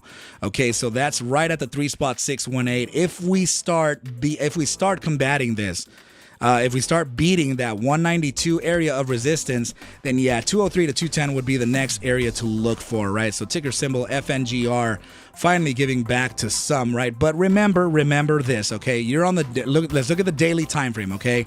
And also let me get rid of all this noise over here, and also the moving averages, right? So you always kind of want to bring yourself, you always want to ground yourself, right? Make sure to really just zoom out and take a look at what's happening in the broader picture, right? Because this is the reality of things, right? So you're looking at this, right? So it's just still another higher low or lower high, sorry. So it's another lower high, right? So as long as the price action is okay, in the shorter macro, right, is as long as price action is below 253, it's in the bear control.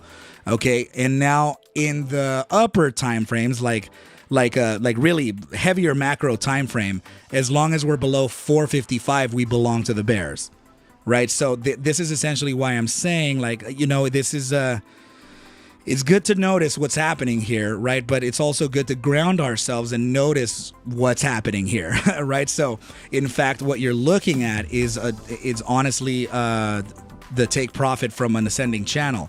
So this right over here, what you're looking at could have been this range of trade, right? So this is also a psychological formation that has a price objective to be looked at, right? You take a trend line from that top side of the bottom side of the channel, apply it to the breakout zone, and then you get your downside target, right? So the target was looked at to be at 124. We got a 127, right? So we got that or 128.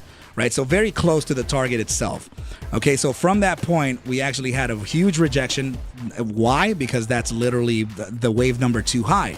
Right, so wave number 2, 1, 2, right here, right? You get that resistance touch, of course. Then you start combating that wave number 3. The wave number 3 high is the resistance right now, right? And then the next target would be actually the previous resistance line. It's funny how this will still work.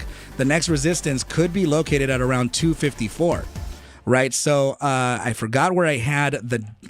Okay, let's remember that target, 254. Okay, I have to undo all this to bring the fibs because I noticed I deleted them. So 254, 254, 254. Remember that, okay?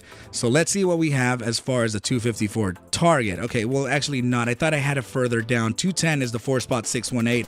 254. Let's see where it is in relation to price action. Right, so. Oh man, look at this. This is 256 right here. 256 is the bottom side of this range. So 254 and 256 is a very strong area of resistance. So lots of rhyming within that. High probability that it can actually reach that. And I'm really being serious here. This is a serious setup.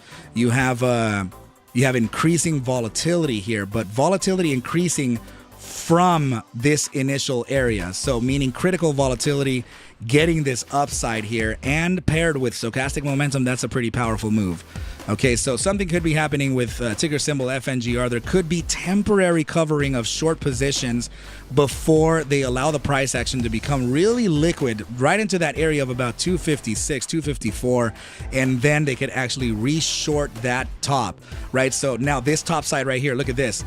You can see the high right in that H value, right? You see it's 250 right there, right? And the low of this one right here is a low of 256, right? You can see it on that L right there. So lots of confluence within that target, especially within that ascending channel formation that we looked at, right? Just like this. Lots of things tend to rhyme when you kind of look at the analysis like this, right? So yeah, extend your trend line here, because that could very well be one of those resistances. See, check it out, to the top side of about 256, dead on the money. Damn. All right, so yeah, very curious times over here. Okay, you guys. So let's see, daily SMA 100 on 194. Okay, I just took half of my shares profit at 192. Good. They all always scale out, okay? Let them run. Make sure to let your winners run, okay? So keep that going. So hope to add at a low point. Yeah, man, take those profits out, compound it, get back in, ride it to the top again. That is absolutely, as long as you can validate the continuation to the upside, then your trade is absolutely good, okay? So guys, this is I think this is a pretty good place to leave off. I said we were going to finish at around 10:35. It's 11:01. I got to get my little guy up. It's just about that time for him to wake up, right? So I appreciate everybody for coming by. Thank you so much, team. But if you have any questions, always remember to reach out to me on my DMs. I know sometimes it's hard for me to reply. There's a lot of volume in there. Lots of people asking questions all the time, but I'll try my best, right, you guys? So, but yeah, I'll release a couple videos tonight. Remember, the quadruple witching is tomorrow. I would stay away from the markets. Do not trade them if you are not absolutely experienced. Okay, you guys know, Sebastian Lim, thank you for everything you do, my brother. Thank you so much. All right, you guys. But with that said, I wish everybody very well, a very good rest of your day. And I will catch you at the bell, literally, mañana. Adios, team. Thank you, everybody. See you, Snowdrifter. Bye, guys.